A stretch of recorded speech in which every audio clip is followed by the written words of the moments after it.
Barbershop Report with Barbershop Jay.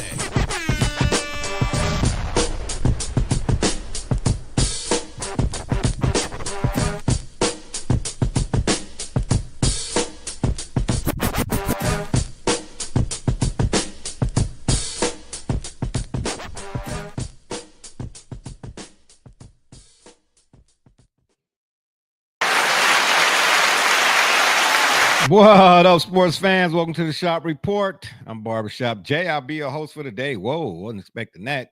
Here's what's happening. Of course, we want to remind you we are brought to you now by Shout Out Forum.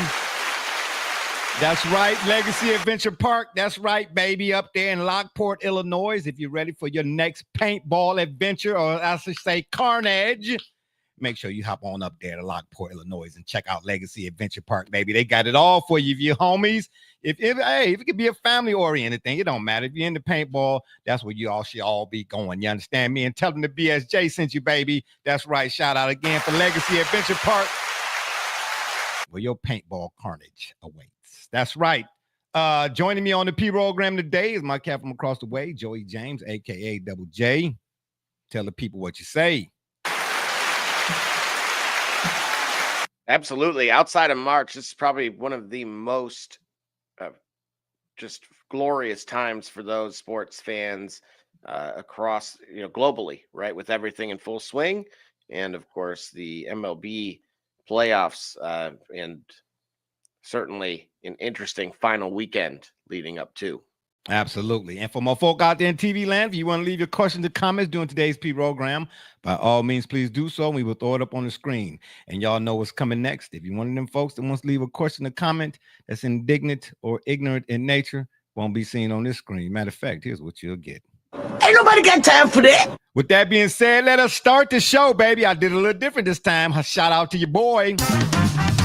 All right, we got two items on the menu for you all today, but before we get to MLB playoffs, right?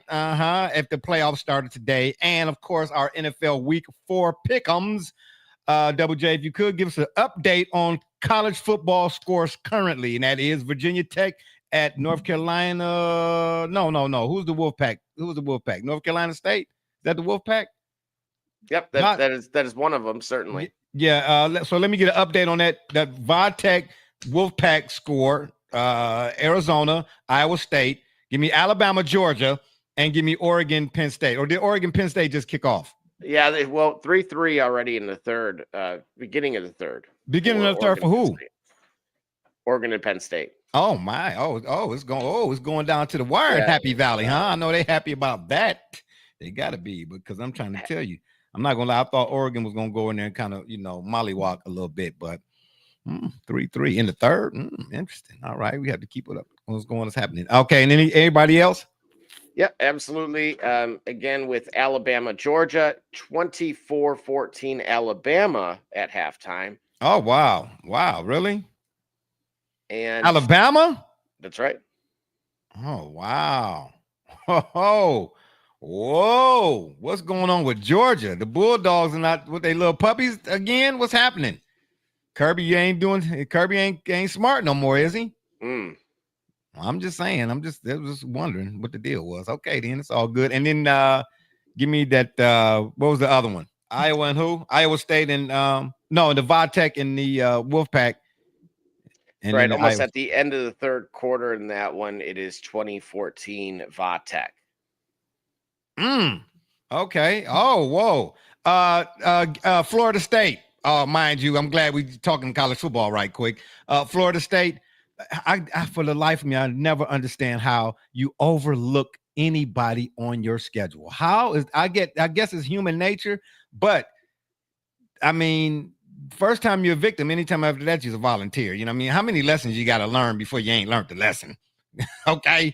Because Florida State, they kind of had that demeanor like, they were just going to show up and show out and it was going to be over with. Well, Virginia said, hold the beers, okay, alcoholic or otherwise, okay, and the bartender, I'll have what he's having and make mine a double because they was tripping, thought they were going to come in here and we was going to be slipping because it didn't go down that way. 2 overtimes in Florida State. Now, that whole Miami-Florida State game, will it have its same luster? Well, I think always from a player vantage point, right? A lot Yeah, of those well, kids are we're local. not really. It's not even about players no more. It's about parlays. Okay, don't get it twisted. From a parlay standpoint, yeah, that's what I'm. But anywho, Florida State. I bet you learned that lesson. I still think they're gonna beat Miami though, but that's just me. Yeah, but in the world of college football, did Notre Dame win the other day? Did they? Hey, I'm gonna tell you who my dark horses are in college football right now: Indiana and Georgia Tech. That's fair. Georgia Tech went 2 OTs too against Wake Forest. Yeah. Yeah, buddy, it's coming. Keep your eye out for Indiana. Let me say it again: Indiana, them Hoosiers, and them Yellow Jackets. You understand me? But we're gonna get into some of this MLB talk right quick, baby. Let us again. All right. If the MLB playoffs started today, here's what they would look like. All right. We're gonna start on your left, my right, but not your left. Your left, right, left. This ain't the Army, son. Slow it down. The Indians or Guardians and the Tigers. First of all, Double J, 10 minutes ago, the Guardians were 40,000 games out of first place. 10 minutes later, where do things stand? Currently, they're tied with Cleveland having the tiebreaker. Oh, my. So is that an epic collapse for the Tigers? It would have been if they would have missed the postseason, but they officially clinched this afternoon by beating Boston. Okay. Oh, I was going to ask you. Okay. So wait. So the Tigers beat Boston, but then, I thought, where were the Astros at in that scenario? Potentially trying to crack into that final wild card spot. And it's 3 wild cards, right? Right. Okay. So, okay. So right now, who would be in the wild card in the American League?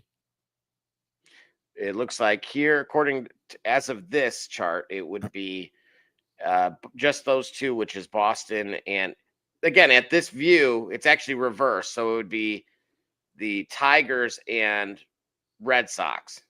And Yankees.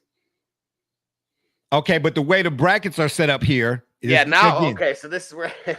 Yeah, I'm just saying. So hang on, because of the loss, let me look.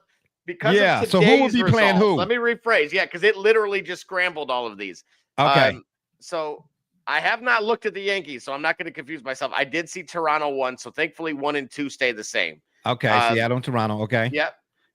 The Yankees also won. I almost say thankfully. So 4 remains the same.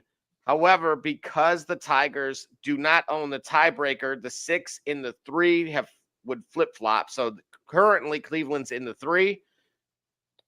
Because the Tigers just beat Boston, they actually go into the 5. Boston goes to 6. All right. With 2 games left. Yeah, right. Who you telling? Yeah. With 2 games left to go in the season, right?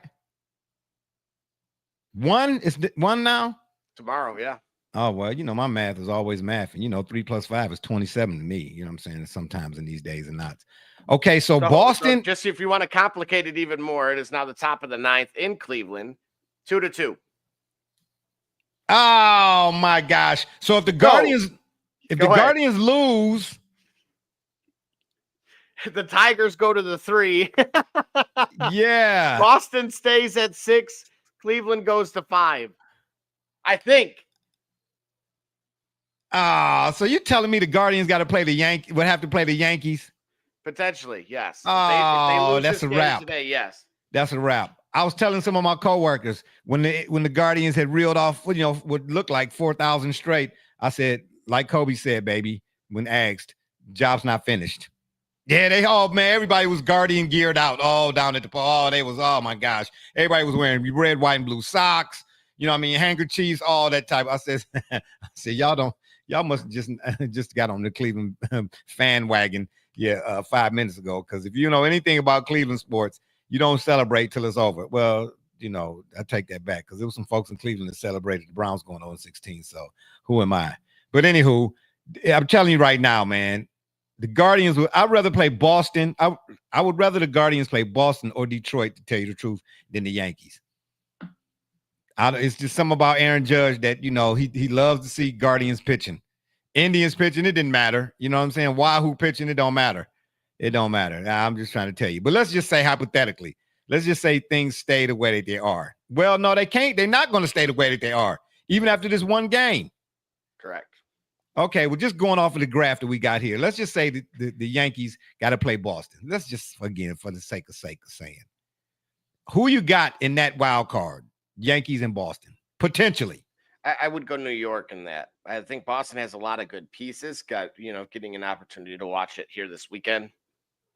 But the Yankees, who haven't, again, they were having a little bit of I wouldn't call it a miserable year, but certainly not what we're accustomed to. And they bounced back through the middle of the season and really rallied to have a fantastic finish.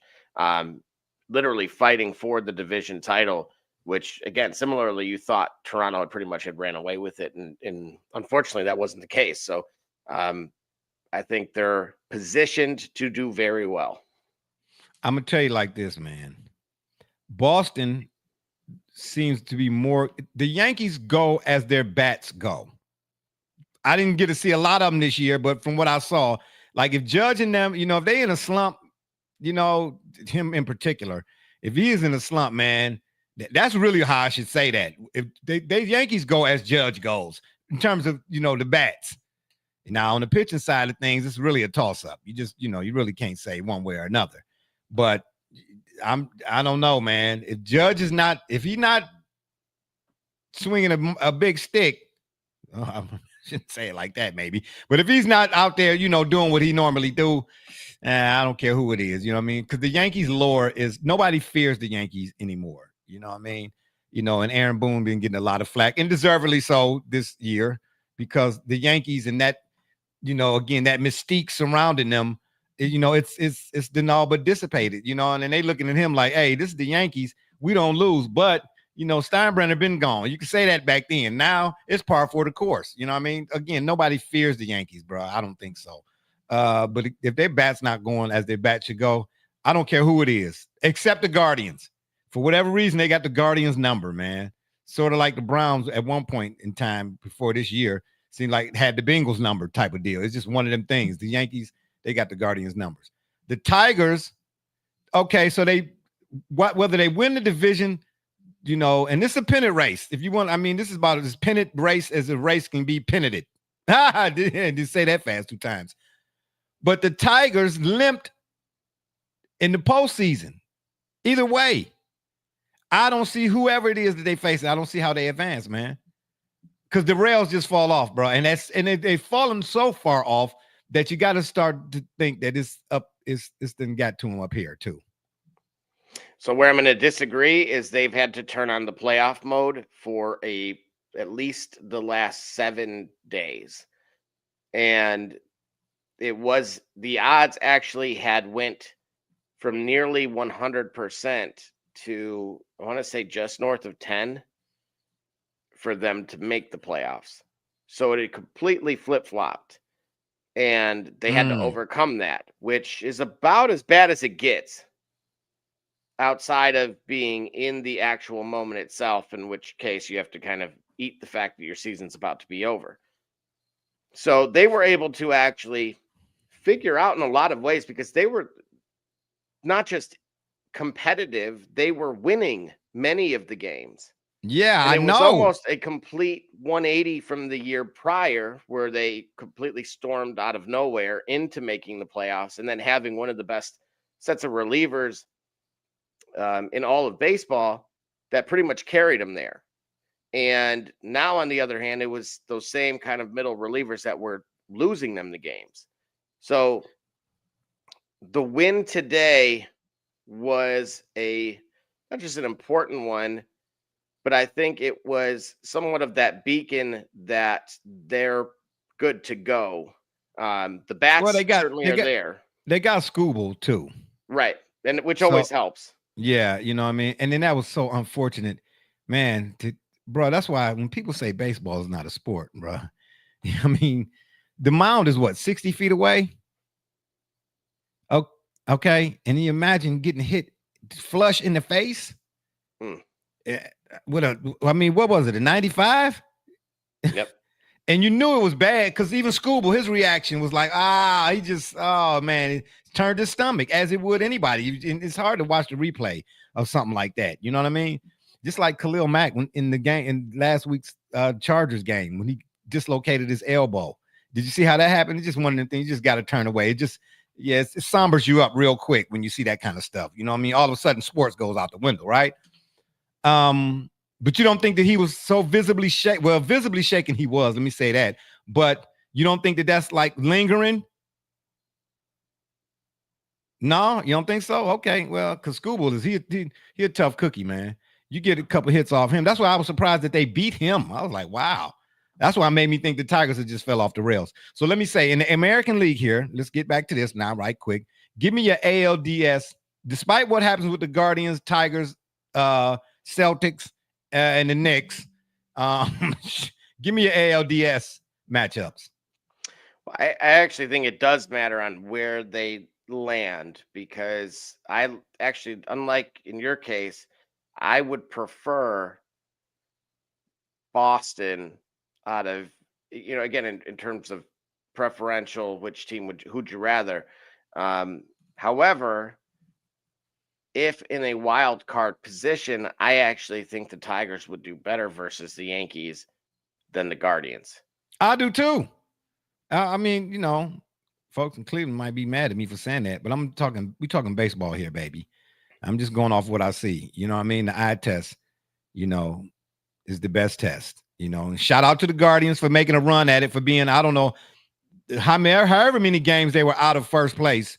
I mean, shucks, I thought they was done. You know what I mean? So then to look up, 5 days or 3 days ago or 2 days ago and see they were like in the thick of it, you know what I mean? I'm on the verge of doing something unprecedented. I was like, man, even those 90s Guardians, Indians, whatever, I'm still refer to them as the Indians. Those 90s teams, when they were running amok, through the division, they didn't do anything close to what this Guardians team had done. Because, and here the crazy part is they had lost like 10 straight, then won a few, then lost 9 straight. They had more losing streaks towards the end of the season than they did, at the early in the beginning, and to find themselves in it, man. That was remarkable in and of itself. But still, you got to finish the deal. Me personally, I see the Tigers and the Mariners and Boston and the Blue Jays. Either way it go, Yankees or Boston, they face off against them Blue Jays. The Blue Jays coming up out. They're going to come up out of there on that side. Tigers and Mariners. The Mariners are surprising. Were they picked early in the season at all to be in this? They weren't even picked to win the AL West, were they? I don't believe so. Yeah, I don't think so. Yeah, I would like to know, like, where were they at the beginning of the season? Like, like where the odds makers had them. What were the odds on them being the number 2 seed going into the playoffs, period? You know what I mean? If nothing else, I would, you would figure your Yankees and your Bostons maybe, and the Tigers, they jumped out such a hot start out the gate. You figured they would have been here.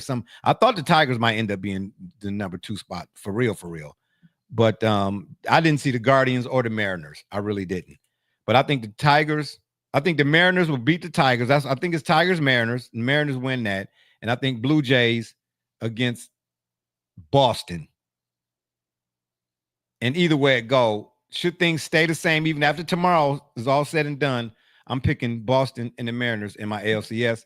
I'm sorry, I'm picking the Blue Jays and the Mariners in my ALCS, and I'm picking the Blue Jays to go ahead and represent the American League on that side of the bracket in the World Series. Shout out again, baby. Yeah, baby. All right, then we slide on over to the West Side, or should I say the National League. Give me right now, forget the wild cards, because I already know the Padres. I don't know. That Padres Cubs, if it shake out, that's hard to say, bro. It's hard to say. We already know. I'm shocked to see the Dodgers in the wild card. Shocked. Are you? Well, they wouldn't be. No, they would actually be in the division winners position. It just rounds out that happens to be third. Oh, well, wait a minute. But I thought, whoa. I thought that's the wild card over here. Mm-mm. No? Oh, It's the okay. wild card round, but not everyone in it is. Oh, okay. All right. Yeah. Well, correct me when I'm wrong. All right. It's all good. Yeah, okay. Either way it go, man. Dodgers, Phillies, Mets, all that money they spending over there, man. They done wasted a whole lot of money, bro. I'm just saying, Mets sitting at the 6th seed. Now that's not Padres at the 5th seed. That's not good either. That's not good either. Because the Padres. What? Well, the thing is, so you got to remember, the Phillies have 95 wins. The Brewers have 96. So, yes, by standards of money spent, a 91 win team could be deemed, that's playing in the wild card, could be deemed, I'm saying this as frivolous as possible, a failure.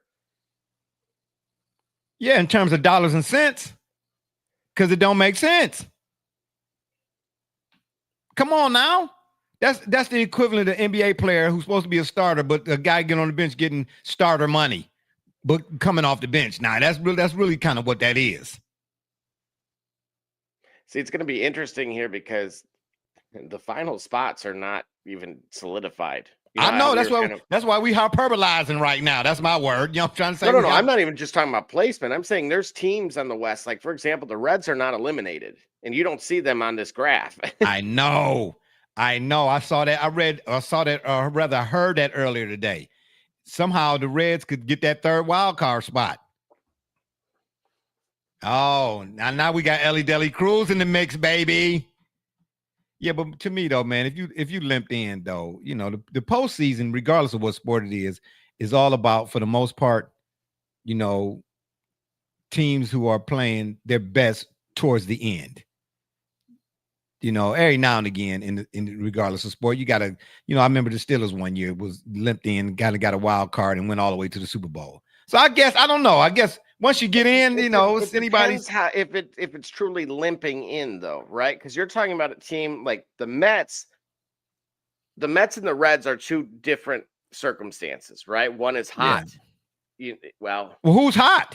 The Reds are. They're 7-3 okay, I got you. Yeah, I got you. And the Mets, on the other hand, are 5-5, right? If we want to say that that's cold, but so you're talking. Who would you rather be? I mean, certainly you don't want to be the team that, you know, like the Tigers that had lost basically 2 of 3 for the last 8 weeks, but at the same time, everything starts over, right? And so right in the everything's 0-0 in the playoffs, right? Is that what you're saying? But certainly. Give me a team that has caught fire right there at the end, because that'll usually at least get you around, right?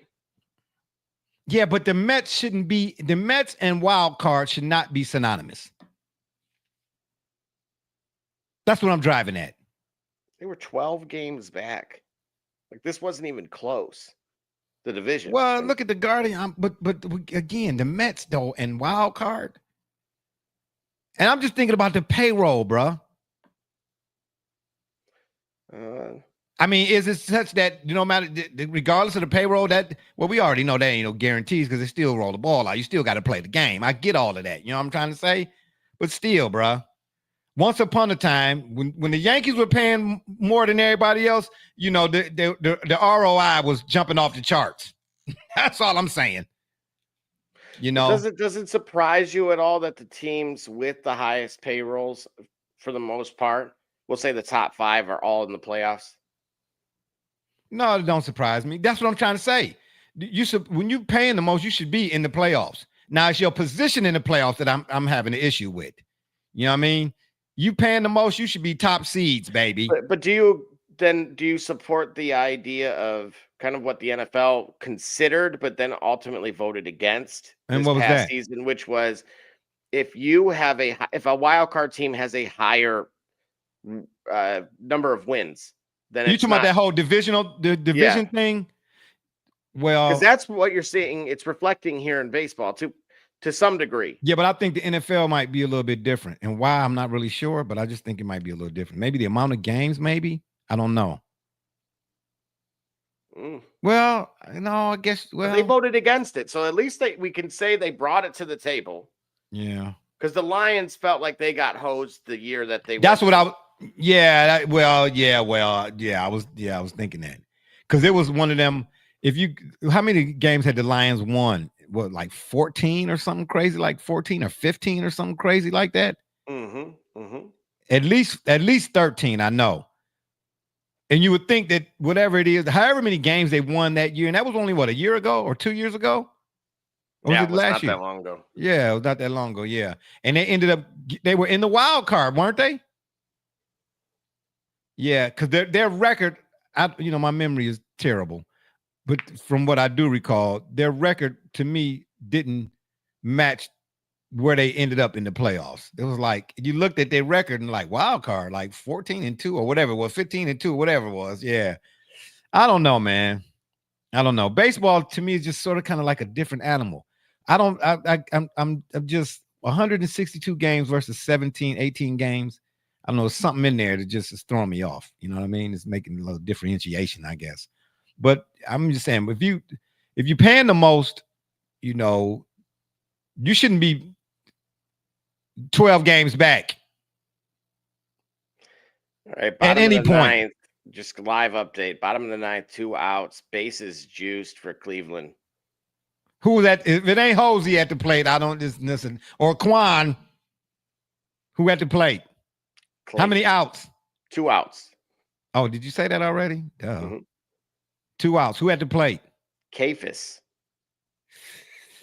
No image on there. Oh, no, it's that bad. Oh, Mike. Well, you never know.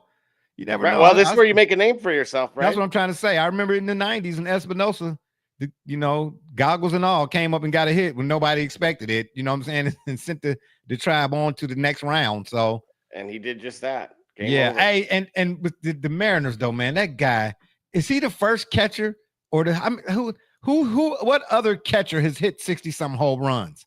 Raleigh? Buster Posey never had that kind of power. But Buster was good though. Oh, he was great. Absolutely. I'm thinking you see where I'm going, right? Hall of Fame catchers. Was it Pudge? Pudge didn't hit that many. He hit a lot that one year with Florida, but I don't think he hit that many. That's what about what was my man for the Mets? Was it the Mets? Oh, you're thinking of Piazza. Yeah, Piazza. Piazza didn't get close. I know Alomar never got that close. Alomar's best year might have been maybe 30, maybe. But 60? Come on, bro. This dude is too hot to trot. A catcher hitting 60 home runs, bro? Come on, man. Come on. That's what I'm asking. Because, again, even though my memory fails me at times too often, to tell you the truth, I do recall a few things. And that's one thing I don't recall ever in my lifetime anyway, seeing a catcher hit 60 home runs. Yeah, to me, I think the closest was in the 40s. But it'll be interesting to see like where he finishes his career, because obviously we brought up Mike Piazza, and I think he was close to 400 for his career. Career. And then Salvador Perez at one point, like I said, was in the mid 40s a few years ago. Yeah, that's rare company, bro. That's rare company, but can he carry the Mariners on to the whole doggone thing? I don't think so, man. The Blue Jays they're very, very deceptive. I'll say that. They are built. I was going to say they beat to build anybody. You're right. You imagine that. They are built to beat anybody, and they're as much as I turn this TV on here lately anyway, I don't hear a lot of conversation about the Blue Jays. I don't watch all your major talk shows no more. I don't watch First Take, Last Take, 33, Red Right 80. I don't watch all of them like that no more. But I do listen to radio quite often. And even still, I don't hear the Blue Jays when it comes to the baseball playoff talk. I don't hear the Blue Jays getting the conversation that the Mariners, obviously the Yankees, they like the Dallas Cowboys. They're going to always stay, as a subject, you know what I'm saying, on all the doggone shows. They take up the whole half hour the daggone of an hour and a half program. And of course the Red Sox and the Tigers, whenever they doing they two, they worth mentioning. And of course the Guardians, because of that run they just went on here, they gonna be in the mention. But the Blue Jays, I don't recall them getting much mention. We're going to take a break. When we come back, we're going to finish up on the East side or the National League side of the playoff brackets. And then we're going to pick our World Series matchups and winners. And then after that, we're going to get into our NFL Week 4 picks. Don't go nowhere. We'll be right back. Carnage, baby. Get you some. You understand me?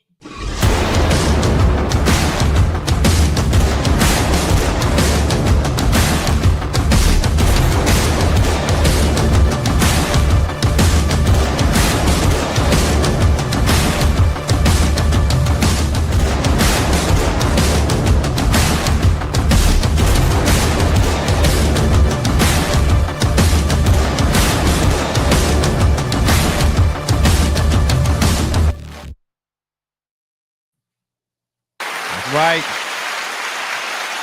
We are back. Well, as always, I like to do this. I usually do it at the beginning of the show and in the middle and sometimes at the end. But right now, I just want to give a shout out to the folks out there checking us out. Again, if it's not for the people, we are not who we are, and we are not doing what we do. For we are of the people and not above the people. So again, shout out to the peoples. Because let's face it, Double J, it's Saturday night, man. College football is jumping off. Major League Baseball is jumping off. WNBA is probably still jumping off. I mean, I'm surprised, speaking about the WNBA right quick, you understand me? I'm surprised the Phoenix Mercury up 2-1 on the Lynx. Yeah. And they've had a kind of they turned it around rather quickly. Yeah, what's up with that? Season and, occasionally I just feel like it's more of, the systems, sometimes you have a team's number. And so we'll see. But yeah, that's possible. Yeah, like we were just saying about the Guardians and the Yankees. You know what I mean? Right. The Yankees got to. Hey, but bruh, I'm just saying, man. Shout out. You know what I mean? And the Aces. Though. I will say this, not the smartest move either. I think Minnesota's done because of obviously they, lambasted the refs, get a suspension. Yeah, that was. I don't. Then you have one of your stars out as well. Yeah. Then the coach came out and had stuff to say. Like, don't do that. Don't do that. I mean, when Minnesota was winning, you know what I mean? Everybody was grinning. You know what I'm saying? Now they not, everybody's sinning. Come on, man. Sit, have a seat. No, take your lumps. Don't do that. Get out your field wheels. You understand me? And don't do that. You know what I mean? Because now it looked like when y'all was doing good, you know what I'm saying? With all of that talk, sweet talk, y'all was congratulating, so to speak. You know what I'm saying? You didn't really mean what you were saying, okay? Nah, man, don't do that. Have a seat. Yeah, that's a bad look, bro. That's just a bad look. But anywho, I digress. Shout out, though. I think it's going to be the Aces and Minnesota when it's all said and done. Anywho, but hey, who's to say? Phoenix, is Tarazi not there? Didn't she retire? Yep. Yeah, that's what I thought. Yes, that's why I'm kind of more so impressed by it, too. She was a linchpin. Okay, let's get back to some of this MLB talk right here. You understand me? Milwaukee Brewers. Do you trust them? In any scenario. Well, they're down 7-4 right now at home to the Reds. Okay. I don't trust them. They might finish offensively. They're a little bit of a juggernaut. It's hard to argue it, but typically it's pitching that wins. I was going to say, bro, good pitching will beat great hitting any day. Just ask the Indians, the 95 Indians in particular, okay, when they had to face Maddox, Smoltz, and Glavine. And which one of them three was throwing heaters? It's the difference between hitting 100 on the gun and knowing how to locate the sucker. Because Maddox, I don't think Maddox ever threw in the 90s, really. Well, maybe a time or two. But that wasn't his thing. He just knew how to pitch. You understand me? Like in football, we talk about a quarterback, what his win share rate and all that other stuff is. That's fine and dandy for all of you next gen folks. I want to know where's his ball, what's his ball placement looking like? Does he throw receivers open type of deal? And when you got good pitching, I'm talking about guys who know how to hit them corners, you know what I'm saying? And then which pitch to throw and what sequence and all of that type of stuff, man, that's pitching. Pitching ain't not necessarily always hitting 105 on the gun, bro. That's just a guy who can throw hard. That's great. That's great. But if you can't locate it, then what's the point? All right. You know, big league hitters send it back the other way real quick. Like, I'm just saying. But I don't trust the Brewers, man. Tell you the truth. You know what I mean? The Cubs, I'm surprised at, because I thought that they would just really, I thought the Cubs would have that one spot, tell you the truth. I don't know what happened to them. The Padres, I don't trust them either. There's only two teams on the West Side. I'm calling it the West Side because it's on that side of the graph. You understand me? But I know it's the National League that I trust when it comes postseason. The Dodgers and the Phillies. The Dodgers and the Phillies, bro. But of course, somebody got to come out of that other side of the bracket. So if I had to pick, I'm saying right now, in the National League, in the NLCS, give me the Phillies and the Cubs. Yeah. And on the ALCS side, I got the Blue Jays and the Mariners. The NLCS, give me the Phillies and the Cubs. And I'm going to tell you right now that I'm looking at it, for the World Series. Go for it. I'm going to go to Mariners and the Cubs. Shout out to Jay, baby. I'm the only one on the P-Rogram that's daring to make dareable type picks. You know what I'm saying? Everybody else. Dare to be different. Absolutely, you are. Nobody want no underwears. Oh, stop it. I'll take them all, baby. That's right. I jump out the plane at 50,000 feet with no parachute. Y'all better recognize I do. Yes. Yes, I sure do. And I like I survive every week. I'm just letting you know. Okay, but now you got to pick. Okay, well, that's my picks right there. Hold on, let me write them down. Who did I say in the ALCS? Let me write it down. Hurry before they change. Yeah, I don't care. Yeah, ALCS. Well, now I'm gonna pick it. I'm gonna just go ahead and I say the Mariners. And what did I say? Oh no, I said World Series. Excuse me. No, then World Series. I said Mariners. Yep. And Cubs, right? That's right. Mariners versus Cubs. World Series. Give it to me, baby. Give it to me. Okay. You got to go now. Now you got to jump out the tree. Yeah, I know this is tough. You know, I like the Phillies. That's a safe pick, though. It is. I'm really it's not as easy when it's your turn, is it? Yeah. On the American League. You say what now?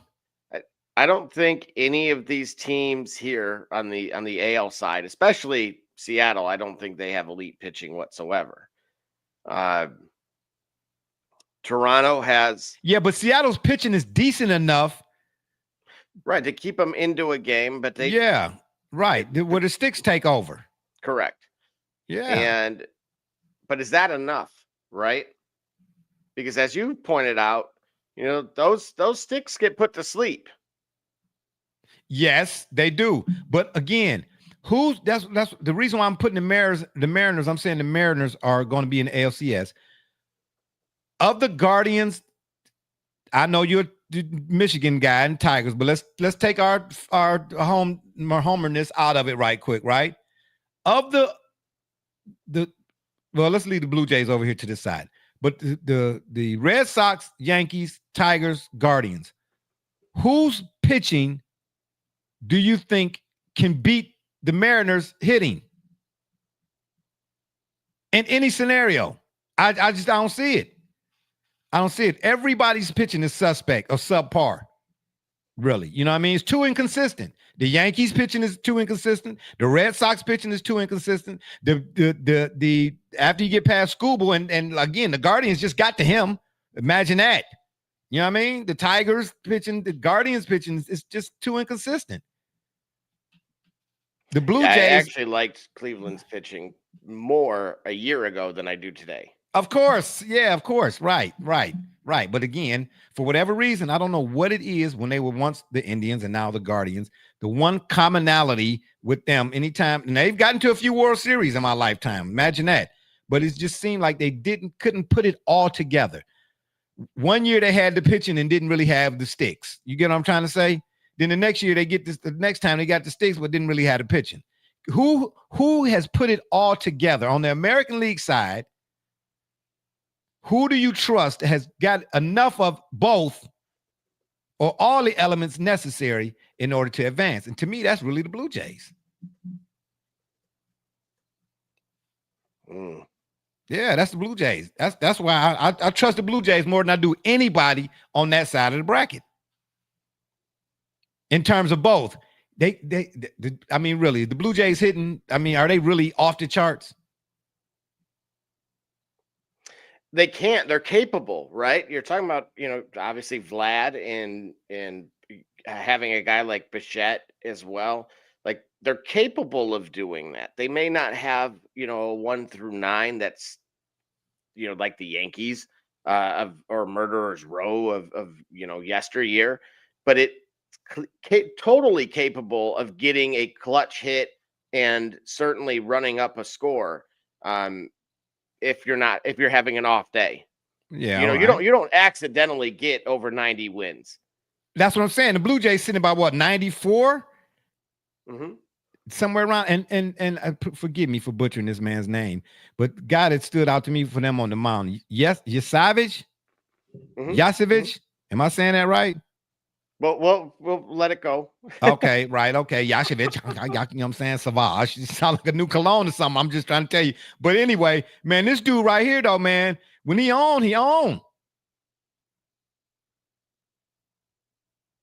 And you might have to grab the numbers to back this up, though. The Blue Jays bullpen is probably better than everybody else's, too. That's if the playoffs started today. You get what I'm trying to say? Type of deal. If the bracket stayed this way. Now, even still, don't matter. The Blue Jays bullpen, I'm saying, they got it, man. That's what I mean. Like in football, they say all three phases, it takes the collective. Give me the collective more times than the individualism. And I'm telling you, I'll take that. That bullpen is decent. The starting pitching is decent. And the sticks are decent for the Blue Jays. I trust all three of those things more with the Blue Jays than I do anybody else. But the reason why I put the Mariners over there, man, because that catcher is having an unfathomable type season. You know what I'm trying to say? Anybody on base with that guy at the plate, I mean, come on, man. It's like Big Papi or somebody at the plate. You get what I'm trying to say? You don't count them out. You don't count them out. You better make sure ain't no runners in scoring position, and he up to bat, and don't let it be like what's his not OPS. What is the measurement when you got like with 2 outs? What is it? Is it OPS? Yeah, I forget. But there's a measurement for a guy of his caliber when he's at the plate when like what is his hit rate or something like that, contact, whatever they call it, with 2 outs. Man, that guy's dangerous. Like Darkwing Duck, baby. Dangerous. Michael Jackson, baby. Dangerous. Yeah, he's dangerous. I know. You know what I mean? It's almost like a running back, in football. They say he gets stronger as the game gets longer. You know what I mean? Man, please. With 1 out, he probably no outs. 2 outs, it seems like that's when he come to play. You know what I'm trying to say? Yeah, man. Don't let it be no runners in scoring position, man. I'm just trying to tell you. Runners on base, period. With that guy. I'm not betting against him. I'll say that much. I'm not betting against him. That's why I'm putting the doggone Mariners somewhere in the think of it. But even still, though, the American League East come down to this one game tomorrow, though, right? Between Yankees and Blue Jays, who get to win the division. I'm still picking the Blue Jays, bro. I'm rolling with the Blue Jays. It all comes down to game 162. All right. And I think the Blue Jays going to make it do what it do. But yeah, my World Series right there is, who did I say again? Yeah, Mariners and Cubs. I'm jumping out the tree, baby. So you still got to give us your pick.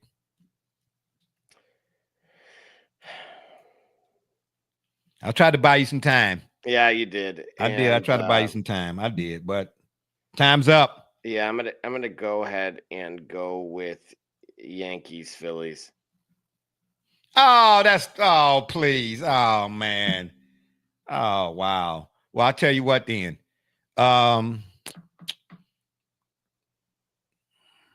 Let me ask you this question. Where's Kyle Schwarber? What do you mean, where is he? Of course he's on the Phillies.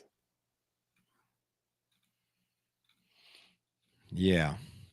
I don't know why the Guardians didn't go get him after they won after the Cubs won 2016. Like, how do you not go get that bat, put that bat in your lineup? Okay, they still looking for guys like me. Guys was on the milk carton. Yeah, Double J. I could see that. Man, to tell you the truth, man, I know I picked them, but I could see the Phillies winning it all. Because Schwarber's that kind of guy too. You know, like my man for the Mariners, the catcher for the Mariners. The only thing is, I've seen Schwarber do it before. Rally, you know, he new to the party in terms of the wow factor.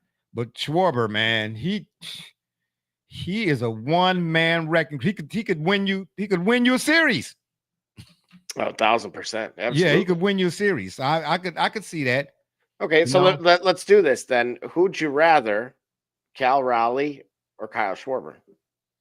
Schwarber. With all due respect to Cal, Schwarber. I salute Cal, but Schwarber. Because Schwarber has, I don't recall, this is my first time really knowing Cal, like who this guy is. Wow, whoa, hey, what'd he do? Whoa. Hey, we're going to take another break. When we come back, we're going to finish up the postseason talk, then we're going to get to some of our NFL week pick fours. Pick four, week four pick'ems? Who knows? It's not me, baby. This is John Scribbs, 3-time NFL Pro Bowler, all-decade return specialist. And you're listening to the Shop Report. Cleo Miller, former Cleveland Browns, and you're listening to the Shop Report. Hi, this is Dick Ambrose. You're listening to the Shop Report, and go Browns. Hey, this is the top dog, Hanford Dixon. Listen to the Shop Report. This is Ernest Viner, and you are listening to the Shop Report. Hey everybody, Jimmy Haslam, Cleveland Browns, and I can tell you my favorite podcast is the Shop Report.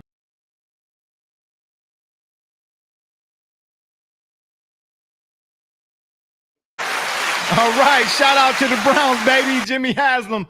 I had a chance to go with a friend of mine who played for the Browns once upon a time.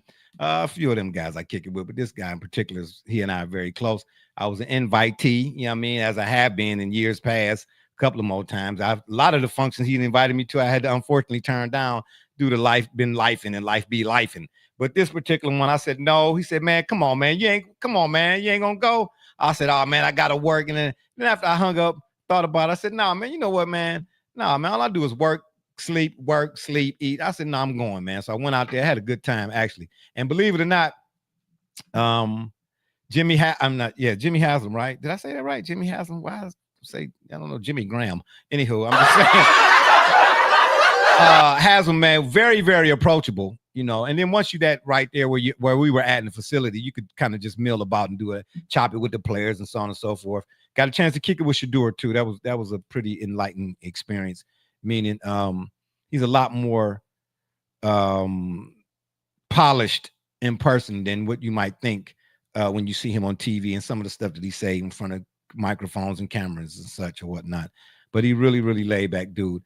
But yeah, Miles was out there, obviously Denzel Ward, and then some of the older players. It was the Browns alumni weekend. That weekend they played the Packers. It was this past weekend. But Haslam was standing right there, man. You know, most people were like, oh, pointing, oh. I just walked up, hey, Mr. Haslam, hey, let me talk to you for a minute. Hey, buddy, how you doing there, buddy? I said, look, man, I'm 56 years old, bro. I've been rolling with y'all, you know, since I was 5, man. We need some help. Now, what y'all gonna finna do now? He said, man, we getting it together. We getting it together. He said, you know, you want a picture? I said, no, man, let me get a drop. And he said, okay, then shoot, take it. You know, let me know when you're ready. And I hit the button. It's all to the good, man. But yeah, he's very, very personable guy. You know, some of the writers write things that they write about him, you know what I mean, because they have their own personal biases or whatever you want to call that, beefs and whatnot. I don't get down with none of that kind of stuff. You know what I mean? I hollered at the man on the straight up one-on-one, and We had a nice little talk, man, for a minute. You know what I mean? So when they get to Brook Park, trust and believe, all them folks here in Cleveland is crying about them leaving downtown where they only use that stadium 18 seconds a week type of deal. You know, like in the wintertime after the Browns is already out the playoffs, it's just sitting there collecting snow. Like where you else you want to go? Brook Park is what it is, okay? Y'all crying about this and that. Let me tell you something. They're not moving to Baltimore again, okay? So settle down. And when they go out to Brook Park, y'all going to be out there with them too. So be quiet. Just get ready to pay for it. That's all I'm trying to tell you. But anywho, let's get back to some of this baseball talk. Yeah, Double J. So I'm with you, man. So right now, again, I'm taking Schwarber. Give me Schwarbs over Raleigh. You know what I mean? Because I've seen Schwarber do it in the playoffs already too many times, bro. Hey, like I said, 2016. Oh man, I don't want to. I'd rather relive 95 and 97 than because that Marlins team, they was upstart. They shouldn't have won that either. Moises or Lou.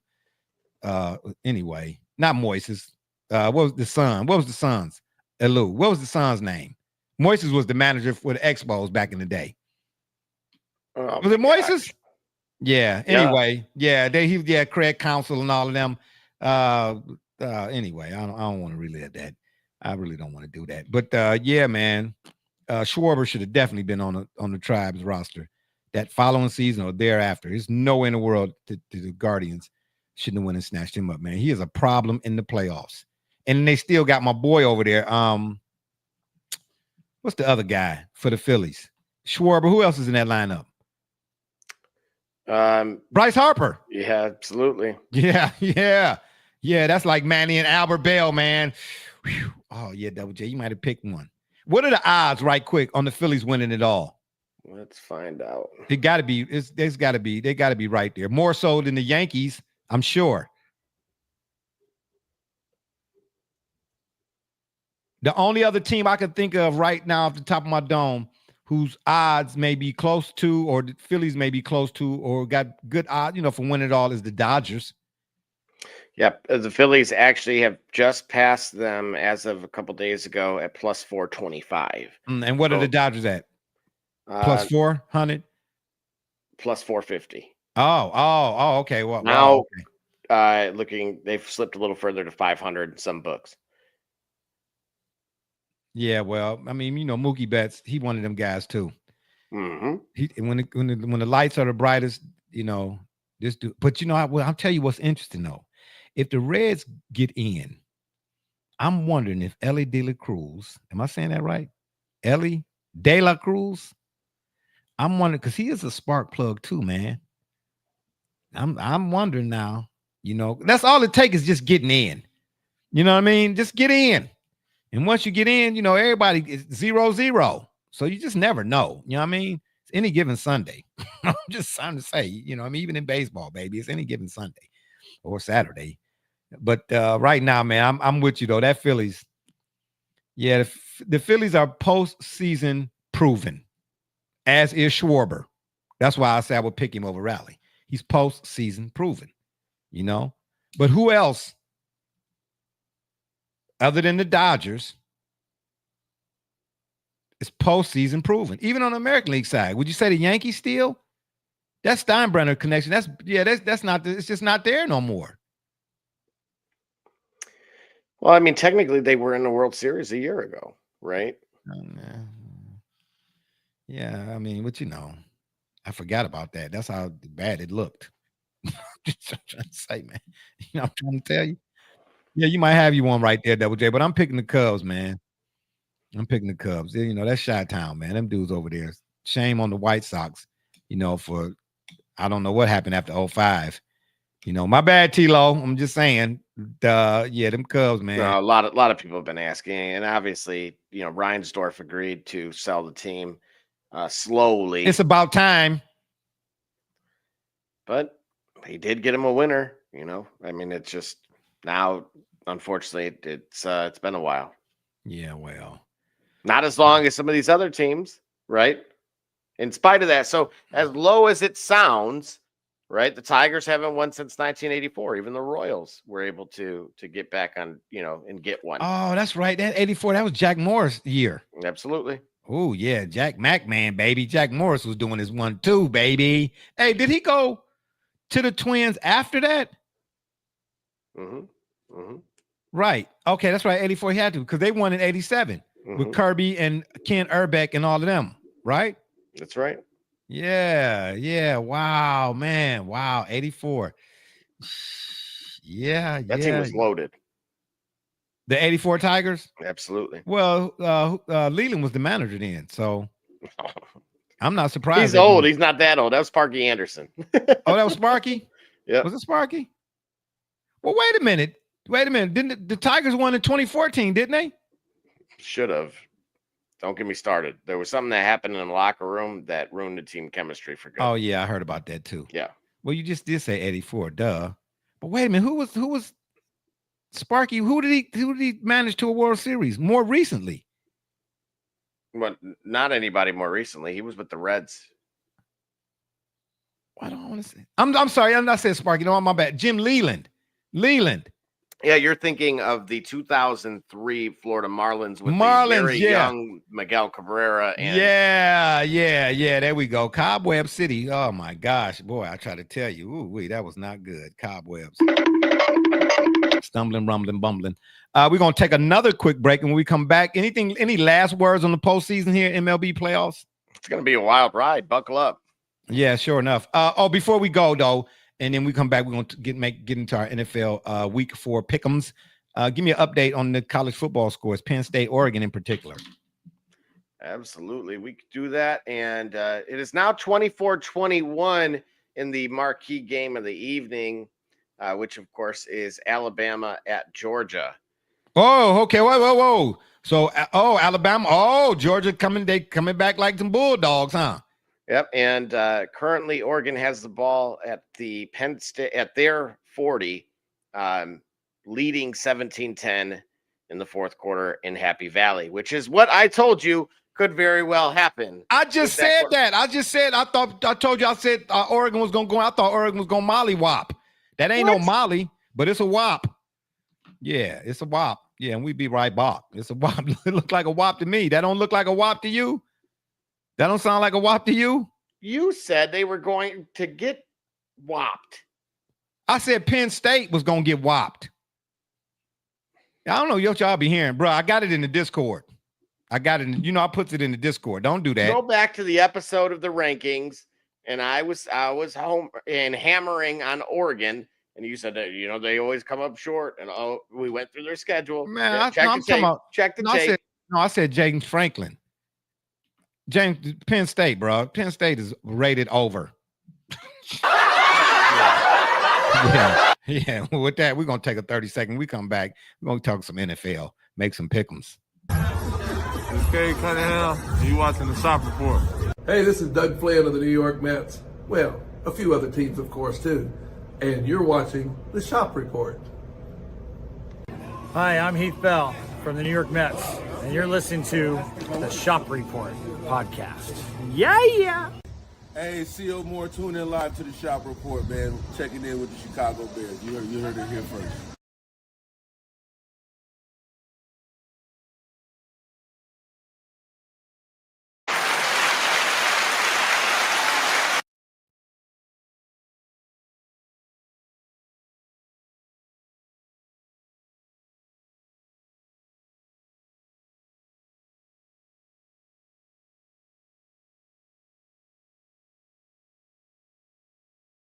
Hey, this is Doc Gooden, and you're watching the Shop Report. Hey, C.O. Moore, tune in live to the Shop Report, man.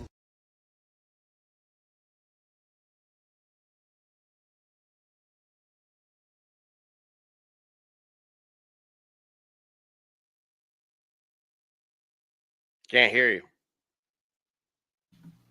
Duh. Hello, can you hear me now? Mm-hmm. Man, I'm trying to tell you, hey, if you're a podcaster out there, bro, this is the kind of stuff you're going to be dealing with. Duh. Shout out to that and whatnot. But anyway, like I was saying, we're going to get to some of these NFL Week 4 pick'ems. We weren't here last week because, again, I was out at the Browns facility. One of my dudes used to play with the Browns under Belichick and made the move to Baltimore. People still mad at him about that. I don't know why.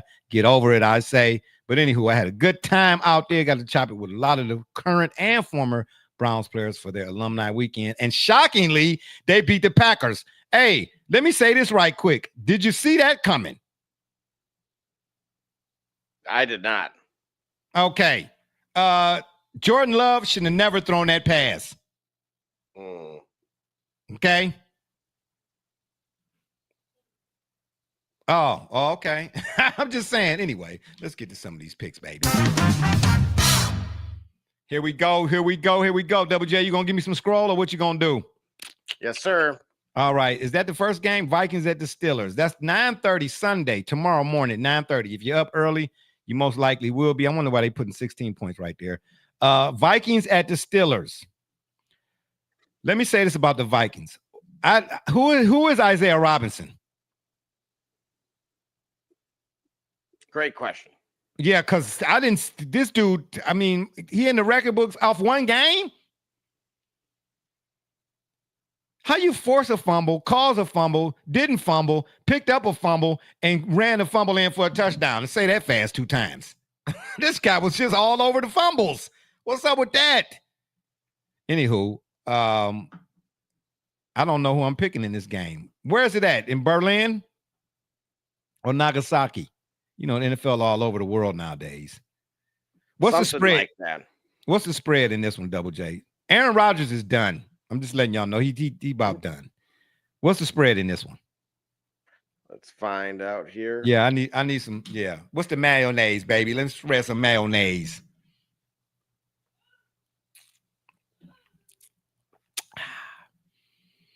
Cue the Jeopardy music. Do do do do do do do. Wow, it is not telling me. Hey, and I'm telling you all, please just let you know out there, anybody that's still listening and watching, do not make any parlays or bets or picks based off my picks, okay? Y'all know sometimes I be on medication and I don't know what I be saying sometimes. I'm just saying they might be sugar pills, but still, don't place no bets, not off these picks. And then when you're doing that, if you are placing bets and making all that type of picks, make sure you find out who's starting and who's sitting. Okay, that who's in, who's out, because that does make a difference. You know what I'm saying? Who's on injured reserve or out for that particular game. Yeah, what's the line, Double J? 2.5 for the Vikings. And the Steelers are the home team? Correct.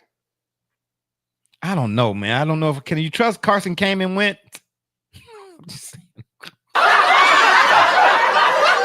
Can you trust him? Remember, it's overseas, so who got there earlier is a better question. Who arrived sooner? I don't know. History tends to favor that team.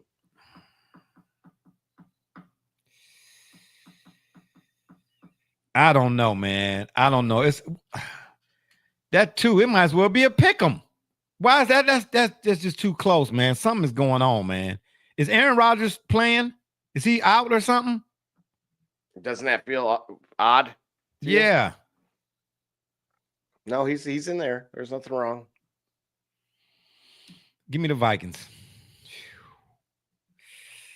All right. Begrudgingly. Yeah, go ahead and click me. Give me the Vikings. All right. Commanders at the Falcons. Jaden Daniels is out. Who else is out for the Commanders? Terry McLaurin. Yes, I figured as much. Give me the Falcons. They could bring back Brad Johnson because the Commanders without Jaden Daniels and Terry McLaurin is just about Bills at Saints. Do we really need to do this? Yeah, give me the Bills, obviously. This Browns at the Lions. Can I get a drum roll, please?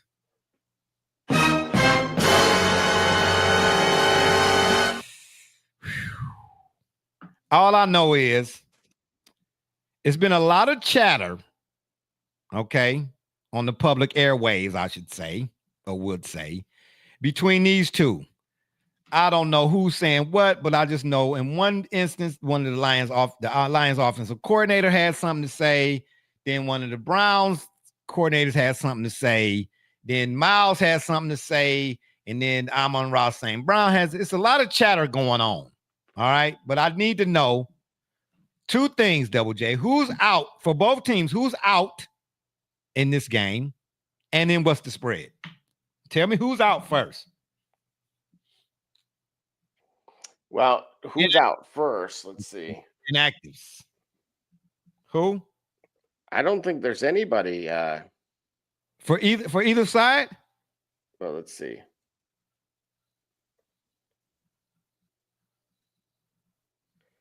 All right, so only 3 ruled out for the Lions. A backup running back, a linebacker, and then a backup safety. Okay. All right. What about for the Browns? I'm sorry, that was for the Browns. Oh, that was for the Browns. Okay. What about for the Lions? Questionable is a left tackle and a edge, the second string edge rusher. Left tackle. That's not Panay, is it? No, that's Taylor Decker. He's a starter. Ooh. Yeah, only Mike Hall for the Browns and Jack Conklin is questionable. Otherwise, everybody else that was on the injury report, like Grant Delpit, Denzel, obviously you saw was good enough to do skits. Yeah, right. Yeah. Don't get me started on that skit. The left tackle, that's a big deal, man, because they're gonna put Miles over there. You know that already. Right. And what's the spread? The spread currently is 10 for the Lions. What? I'm telling you why that is. Whoa. You mean the Browns are getting 10? Correct. Yeah, plus 10 yeah. for the Browns. Okay, right. Okay. That's because Joe Flacco, bro. But here's the thing. I keep telling people, and I've been telling people, and I'm going to keep telling people that people can be told. Say that fast 2 times. Stefanski's offense is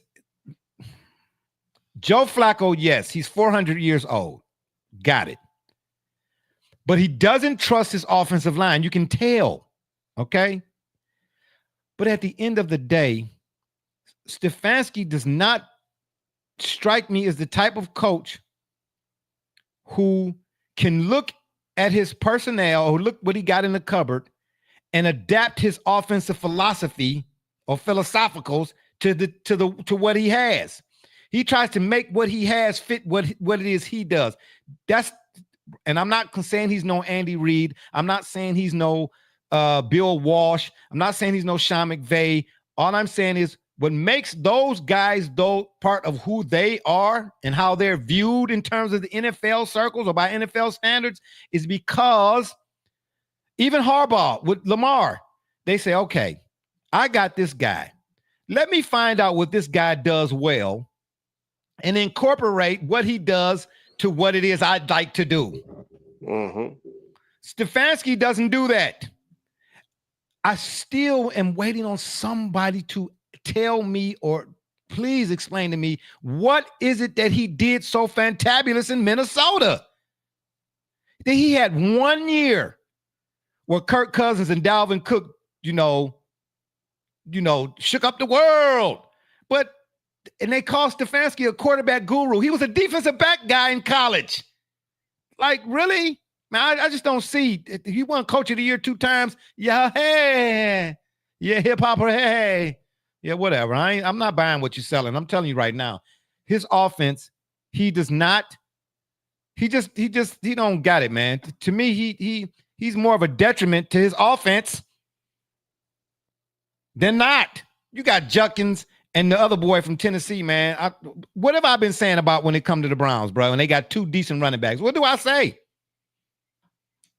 Well, the Browns have had their best success anytime they've had 2 running backs who were decent, rushing or receiving, is when they've had their most success in my lifetime anyway. Greg Pruitt and Mike Pruitt. We all remember the cardiac kids, at least I do. And Mack and Biner with Bernie. Lindy and Fonnie use Mack and Biner in the backfield. Look at what the Lions do with Gibbs and what's his name? Montgomery. Crash and dash or whatever they call them. Slash and thrash or whatever. Knuckles and knuckles.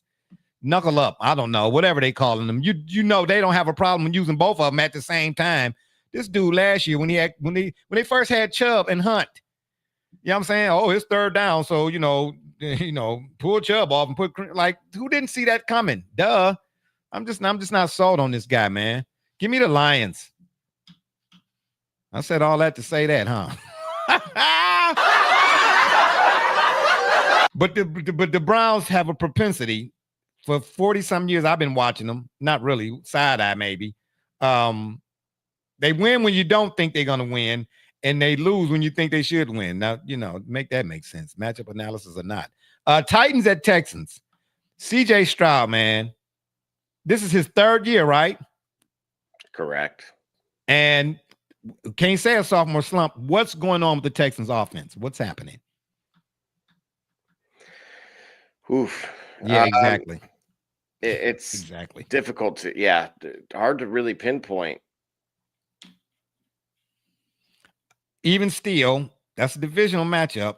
The Titans, Cam Ward, bless him, he's taking a beating right now. Welcome to the NFL, kid. Welcome to the NFL. I'm going to pick the Texans because their defense is Super Bowl caliber. Their offense is suspect and probably on the milk carton somewhere. It's missing in action right now. But I'm going to take the take. What's the spread in that, just in case? 7 for Houston. Yeah. Okay. Yeah, that's because it's both AFC South, to tell you the truth. Yeah, I'm going to take the Texans. Go ahead and give me the Texans in that one. Give me the Texans right there. Oh, thank you there, sir. Appreciate you. Panthers at Patriots. This is an interesting one. What is the spread here, Double J? 5.5 for New England. I thought so. That's because Gonzalez is coming back, right? Well, yes. I would say and more. I would, obviously the Panthers have been kind of a little bit up and down this season, and certainly. Yeah, but nobody expected the Panthers to win last week. Who was it they beat? I'm sorry. Remind me Atlanta. Again. Oh, well. But nobody expected them to beat Atlanta. But then in the fashion that they did it, that was it. Like, yeesh. Wow. Yeah, they opened up a can. They opened up a couple cans of SpaghettiOs, baby. But what'd you say? What was the spread? Tell me the spread again in this one.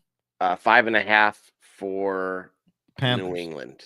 Oh, for New England? Mm-hmm. What? New England's getting the points? No, they're favored. Okay, yeah, you got to specify with me because my memory's terrible right here. I'm just trying to tell you. Yeah, give me the Patriots. They at home too. Yeah, give me the Patriots. That's a safe. I'll take that. Give me the Patriots. All right. Chargers at the Giants. Well, lo and behold, if you didn't know, now you know. Everywhere Jim Harbaugh goes as a coach, his teams don't necessarily always get to the big dance, even though they have been. But one thing is certain, and 12 things for sure. He's going to turn your franchise around, bro. He's going to get them. They're going to be well above 500 when it's all said and done. With that being said, this is Jackson Dart's first start. Man, what is up with Russ, bro? Is he just noodle arming it? Even Peyton Manning still had enough of an arm, noodle or otherwise, to get the Broncos to a Super Bowl. Russ threw the ball in the tunnel, bro. How did he do that? Yeah, I mean, that particular throw. Oh, my gosh. Oh, my goodness. He still think he got a lot left in the tank. You know what I'm saying? Maybe if you got an EV.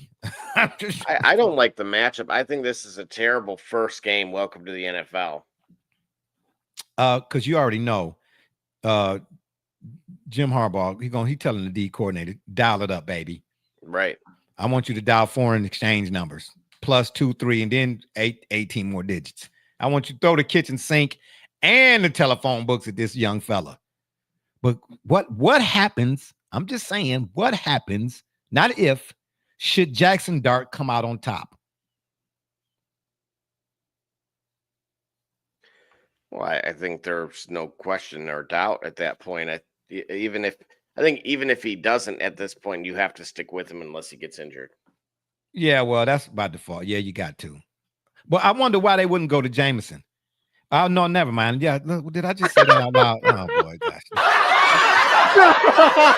Did I just say that out loud? Oh, boy. I ruined my own chances. I did. That was awesome. You know what I'm saying? Because hey, listen, I'm telling you something about Jameis Winston. Boy, he is a comedian of all comedians. He had to do that, bro, because his quarterbacking is atrocious. Okay, that's my word. All right, look it up because it ain't there. I'm just telling you. Because you know one thing with him, he gonna keep both teams in the game. I'm just saying. He gonna keep both teams in the game, baby. You know what I'm saying? If you need a pick six, Oh man, I got you. Yeah. Did I really say that? Wow, I really asked that question. Yeah, you know it's time. It's past my bedtime. Yeah. Hey, what's the spread though? Or did you already tell? No, I did not. Okay, what's the spread? Let's see here. It is only 6, surprisingly. Not 6.5? Straight 6? Mm-hmm. That's ugly. Something don't smell right. Who's out? Who's inactive? Well, Tyrone Tracy for the Giants is out, so the starting job should be Cam Scadaboo's. Obviously, Devin Singletary's behind him, so you'll see a little bit of both. But outside of that, again, it's the quarterback change. And it's only 6. Mm-hmm. We're going to take another break. When we come back, y'all, we're going to finish our NFL Week 4 pick'ems, and I got to marinate on that a little bit. One more quickly for the Chargers. Obviously, Najee Harris is out for a season. So. Yeah, I know. That all this time that man been playing on grass. Get on that turf stuff, and then look what that turf is terrible, bro. That's the NFL being cheap. Well, no, it really is, and it's interesting to me because obviously I was in the league circles, and there was a period of time where actually the athletes were asking for the turf in comparison to, like, remember, they give the athletes the ability to rank the stadiums that they played in. Yeah. In terms of the field conditions. And, you know, Chicago historically was always near the very bottom. Yeah, Soldier Field has always been terrible. Hey, hold that thought. Let us take a break. Okay. When we come back, finish that right there because I do want to hear it. Private parties at Legacy Adventure Park. What all do you get? A personal guide to lead you through the day. A private shelter with your gear prepped for gameplay. Shuttles to and from 7 of the best fields in the state. Safe zones to watch the gameplay risk-free. And all the food, drinks, and gear to keep you in the game. Book your private party today at Legacy Adventure Park. Right, baby, we back. Legacy Adventure Park. Book yours party today. I'm trying to tell you, man, if my wheels are still any good, that's needs for all y'all out there that really don't understand sports injury talk. I will be out there. I'm trying to tell you, paintballing is the place to be. It's the place to go, bro. Yeah, for real, man. I'm telling you, hey, and you get a workout lightweight, for real. You break a sweat, dog. I'm trying to tell you. You know what I'm saying? Anywho, don't let me get started because I done jumped in my car and then been on my way up there. That Chargers Giants, you said it's at 6.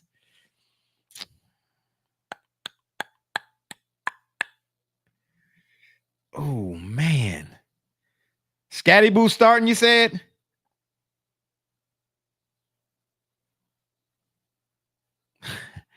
I don't know. I don't like that 6, bro. Somebody somewhere, it's a setup. It's a setup. I'm gonna go with the Chargers. Yeah, I'm gonna go with the Chargers because that defense, that defense is gone. But Khalil Mack is out. Najee is out.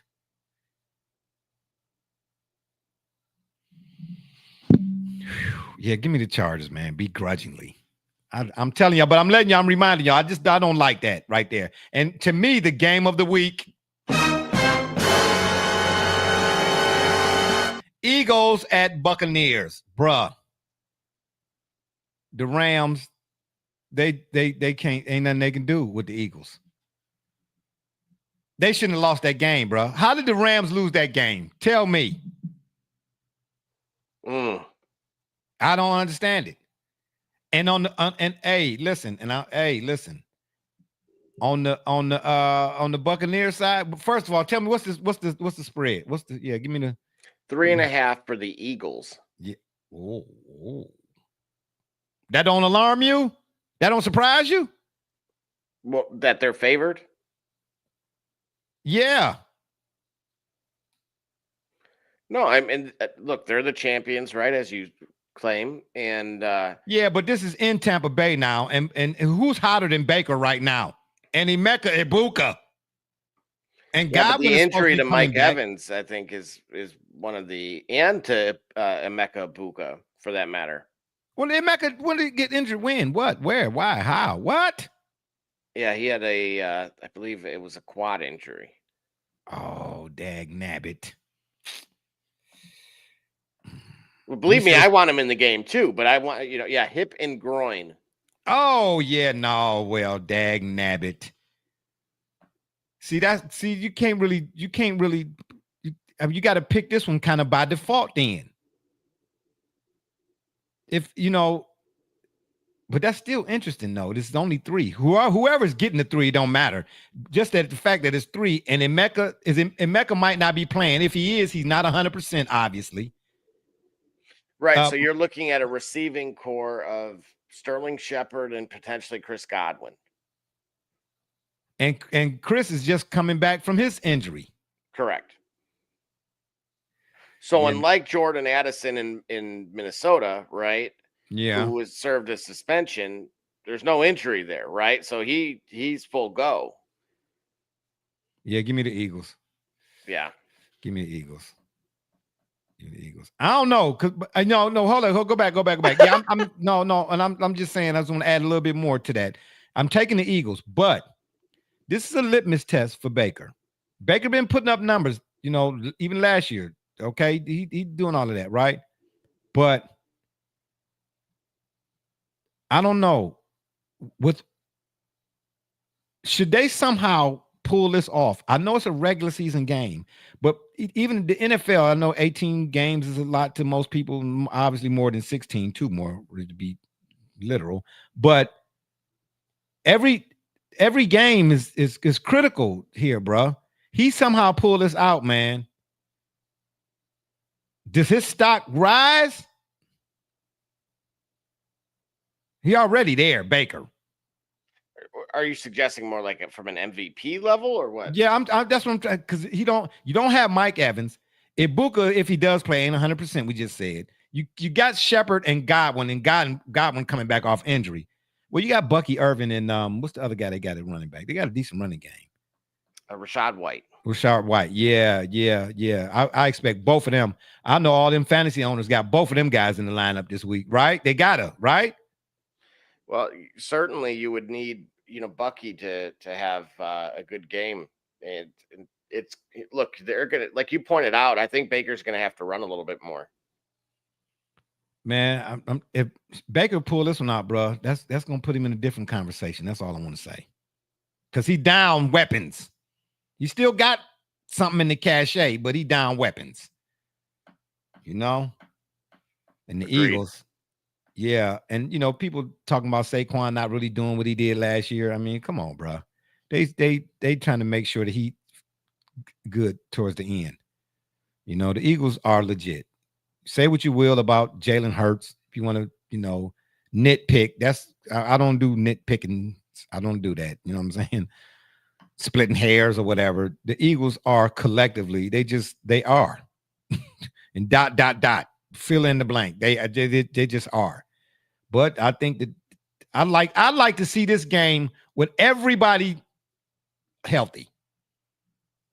I guarantee you the line would be 1.5 or pick 'em. Guarantee you that.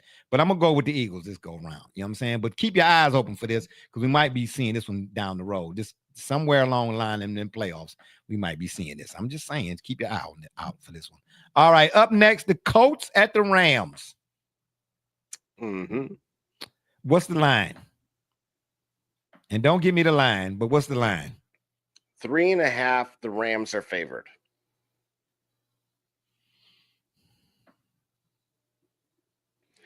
Just to add some additional juice, only by 0.5 point, but it is the highest over-under total of the weekend.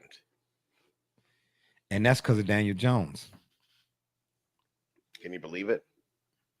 But what I don't understand is, why does he look the way he does now with Taylor back there, and he couldn't do that with Saquon?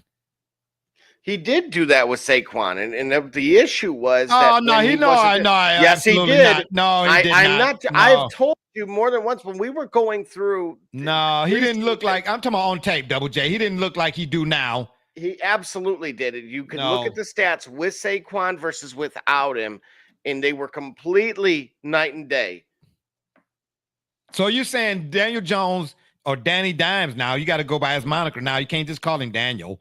You know what I mean? He moniker. He playing to the moniker now, Danny Dimes. You can't just. So you're telling me what we're seeing here with him in Indianapolis? This is not fool's gold.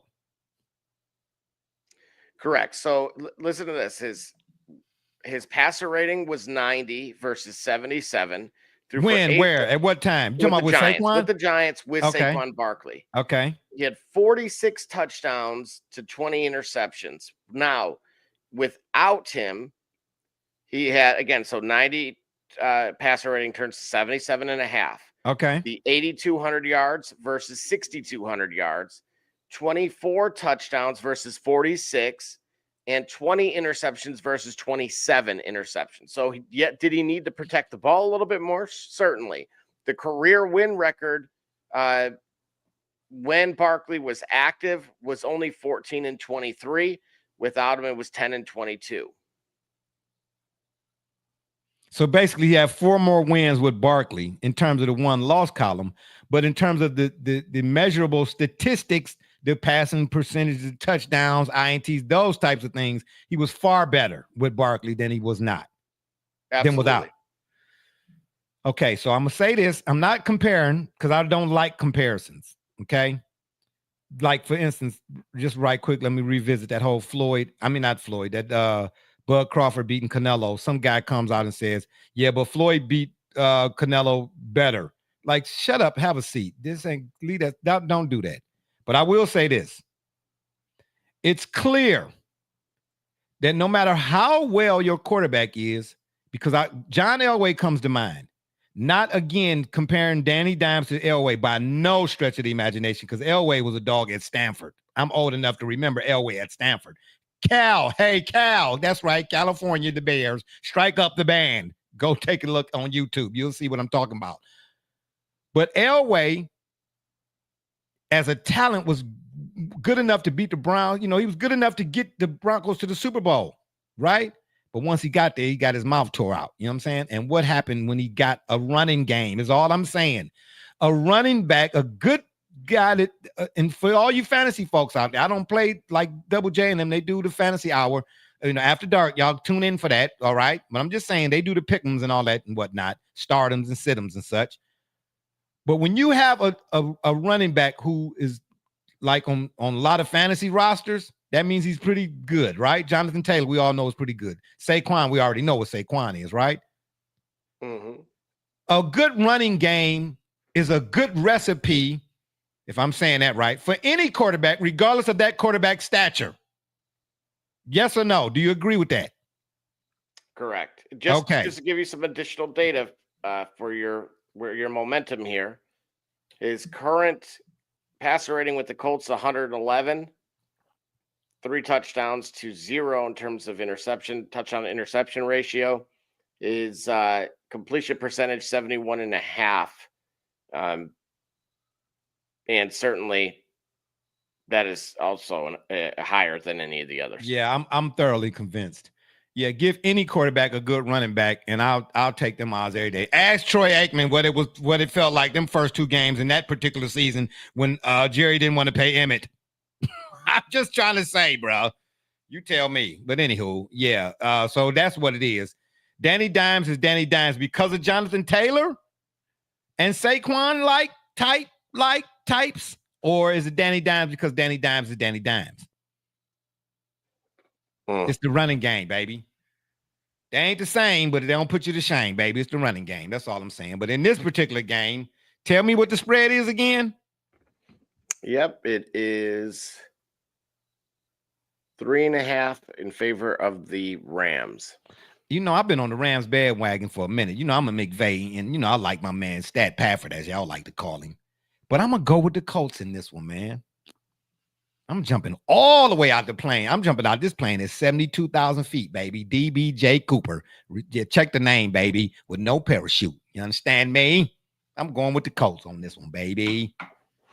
Probably going to regret it. You know what I mean? Because the Rams is at home. No, they got Devontae Adams and Puka Nacua. You know what I'm saying? I don't know what you want to do, but you know what I'm saying? That's what we're going to pick, though. We're going to go with the Colts. I said the Colts, buddy.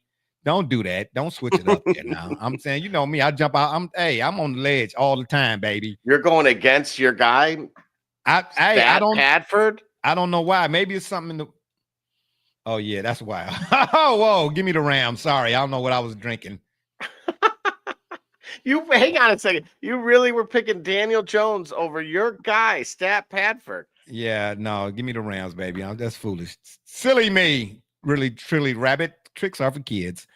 Jaguars at the 49 yards. Brock Purdy's coming back, baby, and it ain't going to be Purdy for my man Sunshine over there. You understand me? But the Jaguars actually look better on tape. Travis Hunter, here we go with that question again. Should he play more D-back? D-back. Should he play more defensive back or should he play more wide receiver? Or, I mean, what you saying there? He looked better to me. Well, he ain't look bad at doing either one, to tell you the truth, though. I just don't know where I would put him at permanently. No, my struggle is actually, if you look at his separation rate, it's actually really bad on the receiving side. Is it? Yeah. So I would say he's more effective on the defensive side of the ball, just statistically speaking, right? I will say this: he's had an impact, even though, it's not like he's getting comparisons to Revis Island or something, but having an impact, making an impact on your team is all that matters. So yeah, for sure. I will say this game could very well be closer than I want to see how the 49ers handle the defense. Okay. Strangely, wait. Who's defense? The Jaguars? Quietly, I think this Jags defense is better than people are advertising. No, they are. That's why I said when you put the tape in, Jaguars defense is not bad at all. Okay, what's the spread though? It actually just went away. Like all of them just. So hang on, I'm trying to get it back. Really? That was really weird. Oh boy, the machines are taking over. 3.5 for San Francisco. Yeah, I'm not. That's because of that Jags defense, though. Right. Yeah, because Brock Purdy's coming back, bro. Line is at 46.5. Over under? Yep. Ooh. And the spread is a what? 3.5? Oh, okay. Yeah. So 24-21. Yeah, they're right. They say it's gonna be some points, but it's not gonna be a slugfest. It's not gonna be a shootout. That's what they're saying, right? Mm-hmm. But give me the 49ers. That's Kyle Shanahan. He got his boy back over there. They just gave Brock Purdy $1,700,000 trillion, gazillion, 18 zeros on the back end of the check. Give me Brock Purdy, baby. Ravens at the Chiefs. What a brutal schedule. Who's schedule? Who's brutal? Who? Both. Well, let's say Patrick Mahomes looks like Clark Kent without Rashid Rice, Tyreek Hill, and Worthy, who, by the way, is coming back. So we'll see how that works. Travis Kelce is done. He's done. Sorry. I disagree. My prop of the day, give me Travis Kelce anytime touchdown score. Yeah, okay. Well, yeah, that's a prop. Okay. Well, I just said, like, give me yeah, well, he might get you when I say he's done, I'm talking about some that guy that Mahomes could go to, in them critical moments.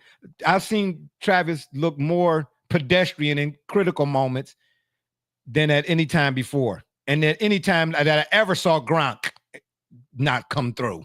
You know what I mean? Brady knew that if he couldn't go nowhere else, he could go to Gronk. You know what I'm saying? Mm-hmm. That interception at the goal line, as a pass catcher, especially somebody of his caliber, bro, go back and look at that play from every angle, especially the end zone, the backside angle. That is not a basket catch in that moment. You going down the one, you squeeze them thumbs and then pull him in, and you fall right in, bro. You don't basket catch. You tried to scoop it. with the scoop. And you know what happened when you sometimes you scoop the ice cream, it popped right out of there, and that's exactly what it did, bro. Travis, yeah, he might get you a touchdown, Double J, but that's all he gonna get you. But because they're at home, what's the line on this one? Give me the line. Or did you already do that? Here is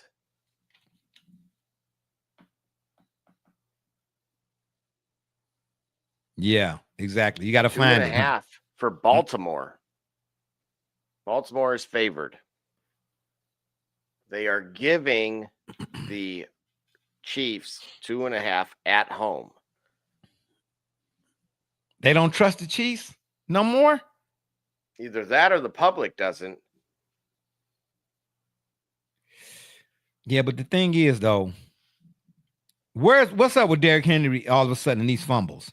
When he hit that bench and, he had that tantrum, that's too old for that. You know what I'm saying? Be grown. You know what I mean? But that's the day and age we in now. Everybody got a podcast, and I ain't knocking the podcasters out there, but now players are playing so they can because somebody gonna pick it up and show it, and then Ryan Clark gonna be like, "What we have here is oh, stop it.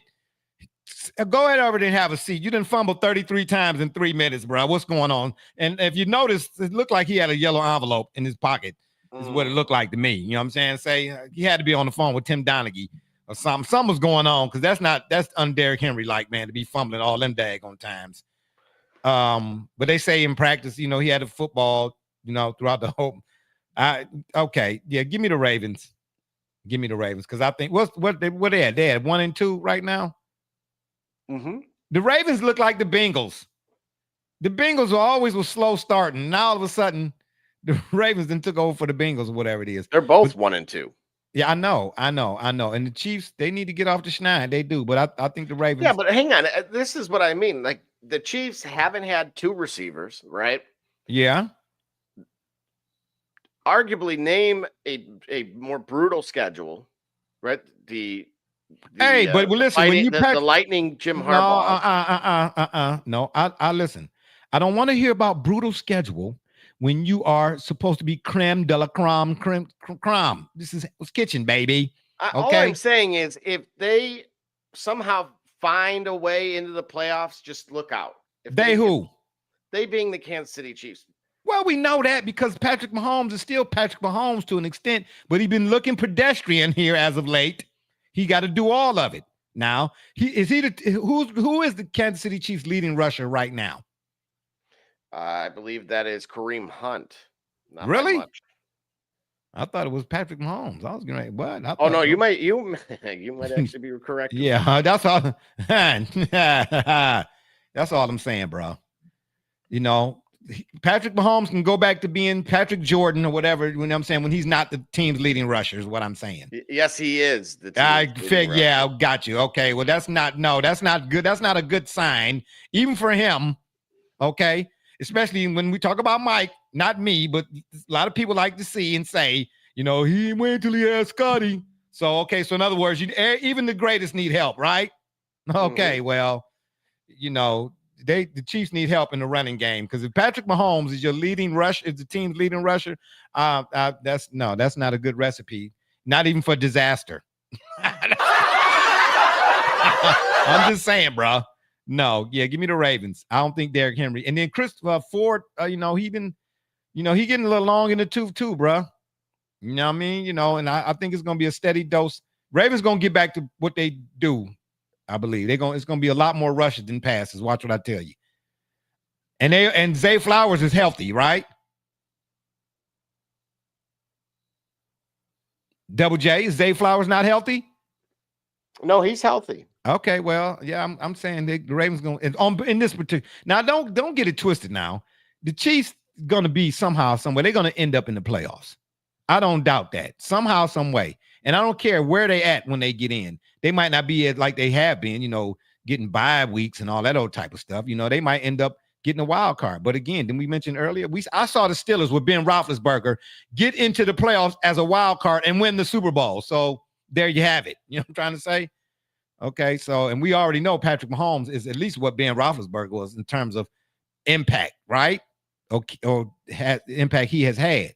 But in this game, give me the Ravens. I think the Chiefs get a steady dose of Henry and Henry and Jackson, the law firm of Henry and Jackson, in terms of ground attack. You know what I mean? I think the run pass ratio gonna be like 3-1. You know what I mean? The Ravens might rack up about 272 yards on the ground. Hey, just saying. But give me the Ravens though. Up next is the Bears and the Raiders. You want to take another break and we come back and finish it out, or what? What you want to do? Yeah, whatever you want to do. All right, then what we're gonna do. Then we're gonna take another break. When we come back, we're gonna finish out the week 4 NFL picks. You understand me? And we're gonna give y'all this quote, and then we're gonna let y'all go on to the house and watch the rest of them games if they're not already over with. Oh boy. Cleaning the cracks on your pavement surfaces can take hours and be torturous on your body. Until now. Bicracky Weed Removal Tool was designed specifically to clean pavement cracks in a fraction of the time, all while standing up. Bicracky's patented design incorporates a two-sided steel blade and is encased by a durable fiberglass shell. Simply use the large end to clean big gaps, then rotate and use the small tip for narrow gaps. Made in the USA, Bicracky eliminates weeds to the root and is environmentally friendly. Bicracky. Save your back while you clean your crack.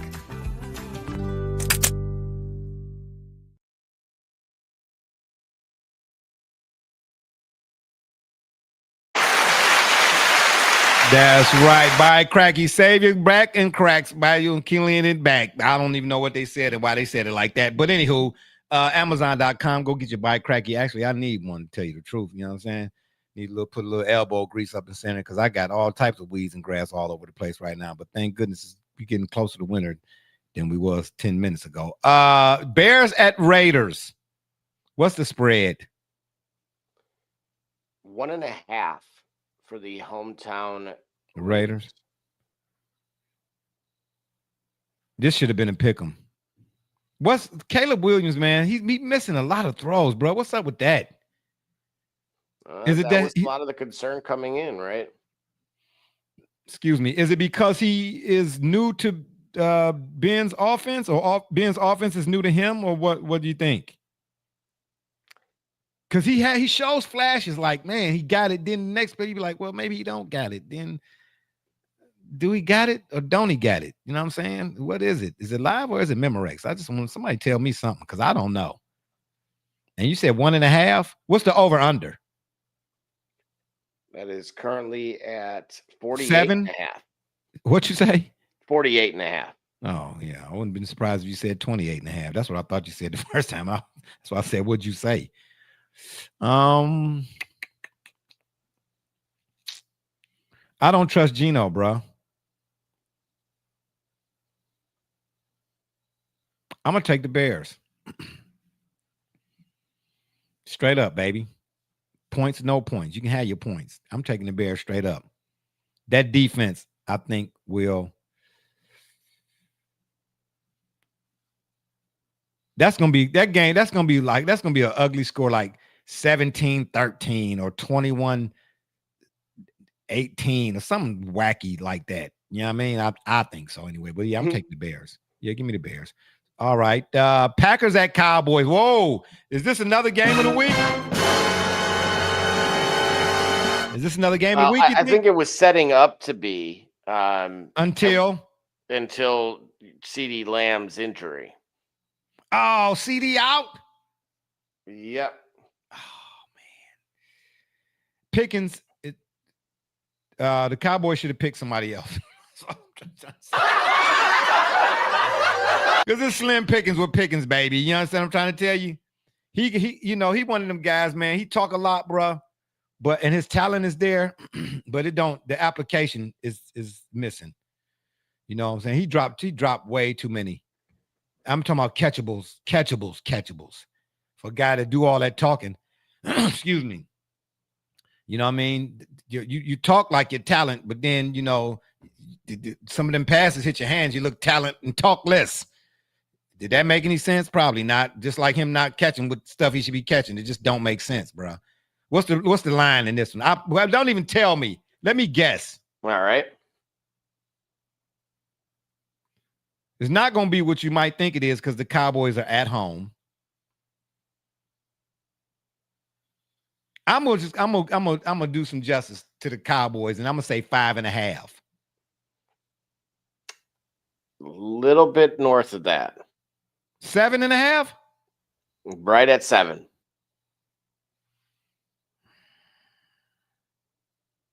They giving the Packers 7? No, they're favored by 7. They're giving the Cowboys 7.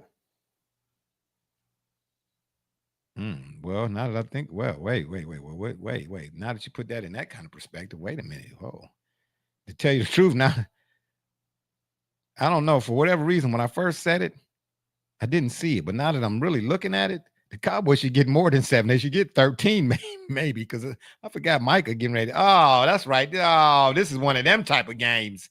Ay. What's the over under? 47.5. So they definitely think there's going to be points scored.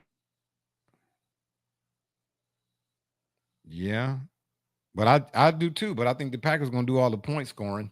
I'm just trying to give me the Packers, bro. I'm taking the Packers regardless. Jets at the Dolphins. Hey, Tua, turn the ball over. You need to not open your mouth. That's what he said about Cam Newton, about playing that position. Let Cam need to come play that position, bruh. I'm not really no fan of Cam and some of the stuff he didn't say, but Cam already played the position. You know what I'm saying? He was an MVP, and he got his team to the Super Bowl. Tua is just not good outside of that Dolphins offense, I don't think. If he's not with the Dolphins, he's not even a backup nowhere else. Or am I reaching? At one point I would have disagreed. I think he could be serviceable in a backup role, depending on certainly the fit. But well, I mean, if that's the case, I mean, I'd take him over Jameis Winston right now. By the way, sure. Exactly, that's what I mean. Like, without a doubt, there's certainly guys out there that you would say, no question, he would go near the top of the line. Yeah, and again, speaking of Jameis, like he let Jackson Dart put his fingers in his mouth. Like, really? Anywho. I don't understand it. I had no what that was about. Okay, crab legs or whatever it was. Anywho, you'd have been better off stealing some more. Other than the Dolphins, though, Tua is not a starting quarterback. You know what I mean? Only the Dolphins, he's a starting quarterback for real. What's the line in this one? I bet you it's gonna be shocking. Because this is a divisional game too. What's the line? And the over-under? Trying to find it. It is 2.5 for Miami there. Yeah, see, that's no. I mean, I'm taking the Jets. And to watch the Jets win by 7. I'm taking the Jets. Yeah, Justin Fields is coming back too, right? That's correct. Yeah. And that defense, that Jets defense, they're going to be all over. Well, then you still got Waddle and Tyreek, though. Nah, I'm taking the Jets. Yeah, they're going to Tua turn the ball over, ain't going to have time to get it to them guys. Unless it's going to be bubble screens, because that Jets defense, they're going to be all over them dudes. Bengals at the Broncos.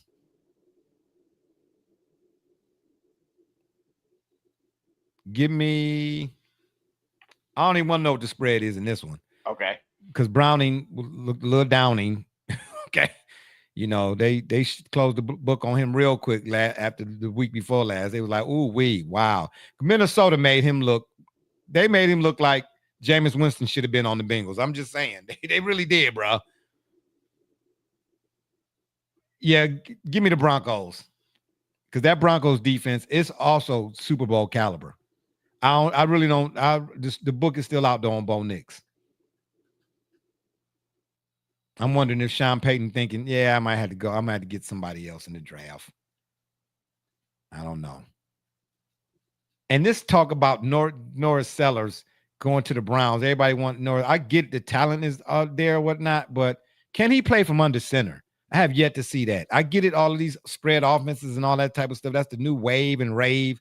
But at some point, man, when you get to the NFL, bro, you're going to have to be able to play under center. I want the Broncos, bro. So I don't know where he might end up, but I'm not sold on Sellers as a complete NFL talent just as of yet. He's talented.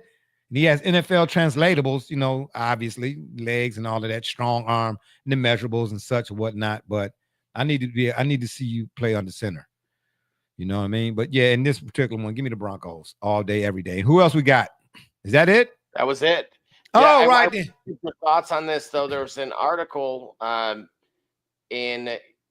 Campaign Live, something that a publication that I follow in the advertising space, and it is flag football, titled "Flag Football: The T Swift Balance and Creator Cookouts: The NFL's Influencer Play Card."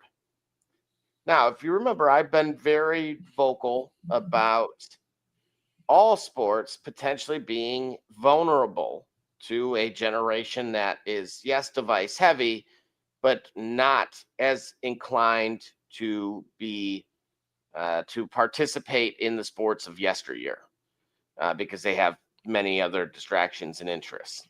Okay.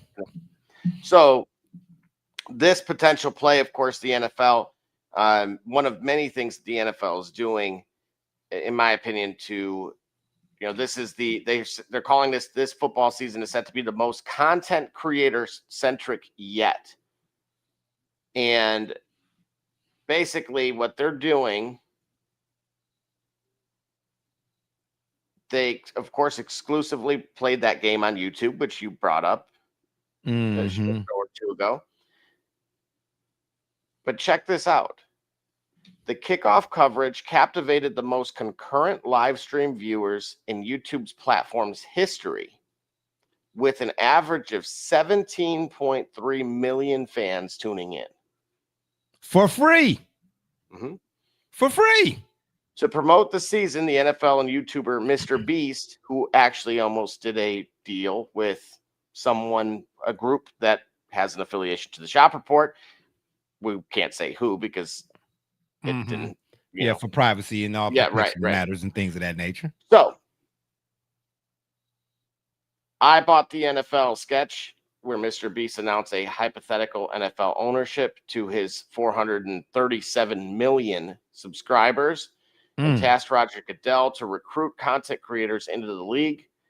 And then, of course, he theoretically did so. And lately, what you've started to see more of, even including on the Meta platforms, and Instagram, of course, included, is other influencers that are starting to show off their game day experience that are not directly involved, like their spouse or significant other is not a part of the team. Right. So they're calling it a fresh look for the NFL. That was from the SVP of Social and Influence Marketing. But YouTube pays $2 billion a year to sustain the platform for the streaming rights. So wait a minute, that's not okay. That's YouTube, not YouTube TV. Altogether. Okay, all right. So all one thing. All right. So are you suggesting? Are you implying? Are they as the NFL or this in Mr. Beast? Are they partnering to give content creators more of an opportunity to be involved? Okay, so where do we sign up to get on that train? Or are we already sort of kind of in based on the connection? Wait a minute. I was going to say this show happens to be the NFL owner's favorite podcast. Well, I mean, shout out again for that. So you telling me I need to make a couple calls? Is that what I need to do? I certainly would. I think there's a young lady that you happen to speak to. That would be a good place to start. I did. I will reach out to her. That's right. Shout out to Miss JK. You understand me? Let me give her a shout out. Are you interested in participating in the flag football game? Participating how? You mean like actually playing? Correct. Because remember, they had one of those, right? It was Kai Cenat against. Bruh, I blew out both of my knees, bruh. Seriously, you asked me, do I want to participate? Wait a minute. So you want to be a part of this thing, and then but wait a minute. Now there's restrictions and limitations. Hey, listen. Yeah, I can signal first down. Okay. Bring in the chains. Yeah, I'll participate. All right. Yeah. Okay. Yeah. Yeah. I'll be that guy. Like, hey, you want a water? You want a water? Gatorade? Got one. Got. Hey, I'm taking orders. Who you want? What you got? Yeah, that type of deal. Thirsty? Come to see me. You know what I mean? Actually playing? Absolutely not, bro. You won't get me out there. You ain't gonna have me break nothing else. Man, please, I'm 56 years old, but I'll break something right now. It's a wrap. Okay? We talking about mummified is what I'm trying to tell you, okay? I'm done, bro. I'm done. I don't want no parts of that. Let me give you all the update. I will do that. Let me give you an update. It's final. Oregon 30 over Penn State to 24 in OT. Shout out again for that. Wow. So it went to OT. All right. Yeah, it went to OT. Yep, since over with for me. I'm just saying, I knew Oregon was going to win that game, bro. You cannot trust Penn State in big shot. Sorry to any of my Penn State fans and followers out there. I'm just calling it like I don't see it. You know, see none, hear none. That type of deal. These last few go-rounds under James Franklin, bro, in them moments that, you know what I'm saying, they will put them over the top for real, you know what I'm saying, the outcome don't match the hype that lead into it. I'm just saying, unfortunately. You know, I didn't want to, but I had to. Oregon didn't win and did what they did. Now who Oregon play next week? Because that's when they're going to take their L. And Miami going to lose to Florida State because Castellanos and them, they salty by that last-minute interception. I'm just saying, bro, I do this sometimes. Sometimes I'll be right. Sometimes. Not all the times, but sometimes I'll be right. It just depends on which time that is. That's all I'm saying. Well, there you have it. Our Week 4 NFL picks. Once again, I just remind everybody, please don't place no wagers on anything I picked because I can't afford to have nobody come to see me talking about something. Jay said, no, there won't be none of that. I'm just trying to let you know. Yeah, we don't want to do that. You know what I mean? I'm not responsible for anybody's parlays. I'm just letting y'all know. You know what I'm trying to tell you, but there it is, baby. And at the end of the day, what about the Streamlabs? Are we doing the Streamlabs next week, following week? What are we going to do? Well, we're going to have to do that maybe next week. We have to get together first to see how the migration would work, at which point then if we like it, and again, it has the functionality. I already know that. It's just so for those on TikTok who can't see this currently, we would be returning back to the platform for lives if that migration goes well. And obviously, shout out to those across all of the different platforms. Welcome back, Absolutely. Of course, those on the Twitter platform as well. So we are back. Yep, for sure. Hey, we are work in progress, man, even though we've been at this for a while. You know what I'm saying? And on that note, I leave you with this quote. Check this one out. A wise enemy is better than a foolish friend. Let that sink in. A wise enemy is better than a foolish friend. It's been fun, but we got to run. Don't forget to check us out Saturdays at 9:30 right here on the PM side, baby. Or y'all can check us out on Facebook, Twitter, Instagram, the shop's fan page, and of course, YouTube. And make sure, please, when you're over at the tube, you hit the subscribe button. We'd be much obliged. And TikTok Live and TikTok Live Studio. We thought we would have D Gully here, but unfortunately, he had other situations and things going on. He's our TikTok Live Studio guy at the controls and that thing, such nature and all that other good stuff. He wasn't here. So, you know, maybe next week when he gets back, then we'll have that up and running. But if that don't work, y'all can Google it. For my dudes, Be Rich, Double J, D Gully, and all those who follow and support us, we say thank you. I'm Barbershop Jay, and you've been listening to the Shop Report. And remember, the next time y'all want to know what's really going on, man, come to the shop. Walk-ins are always welcome. Holla at your boy, Oregon Browns. Can they beat the Lions? Who knows? Stay tuned. Holla at your boy next week. We out.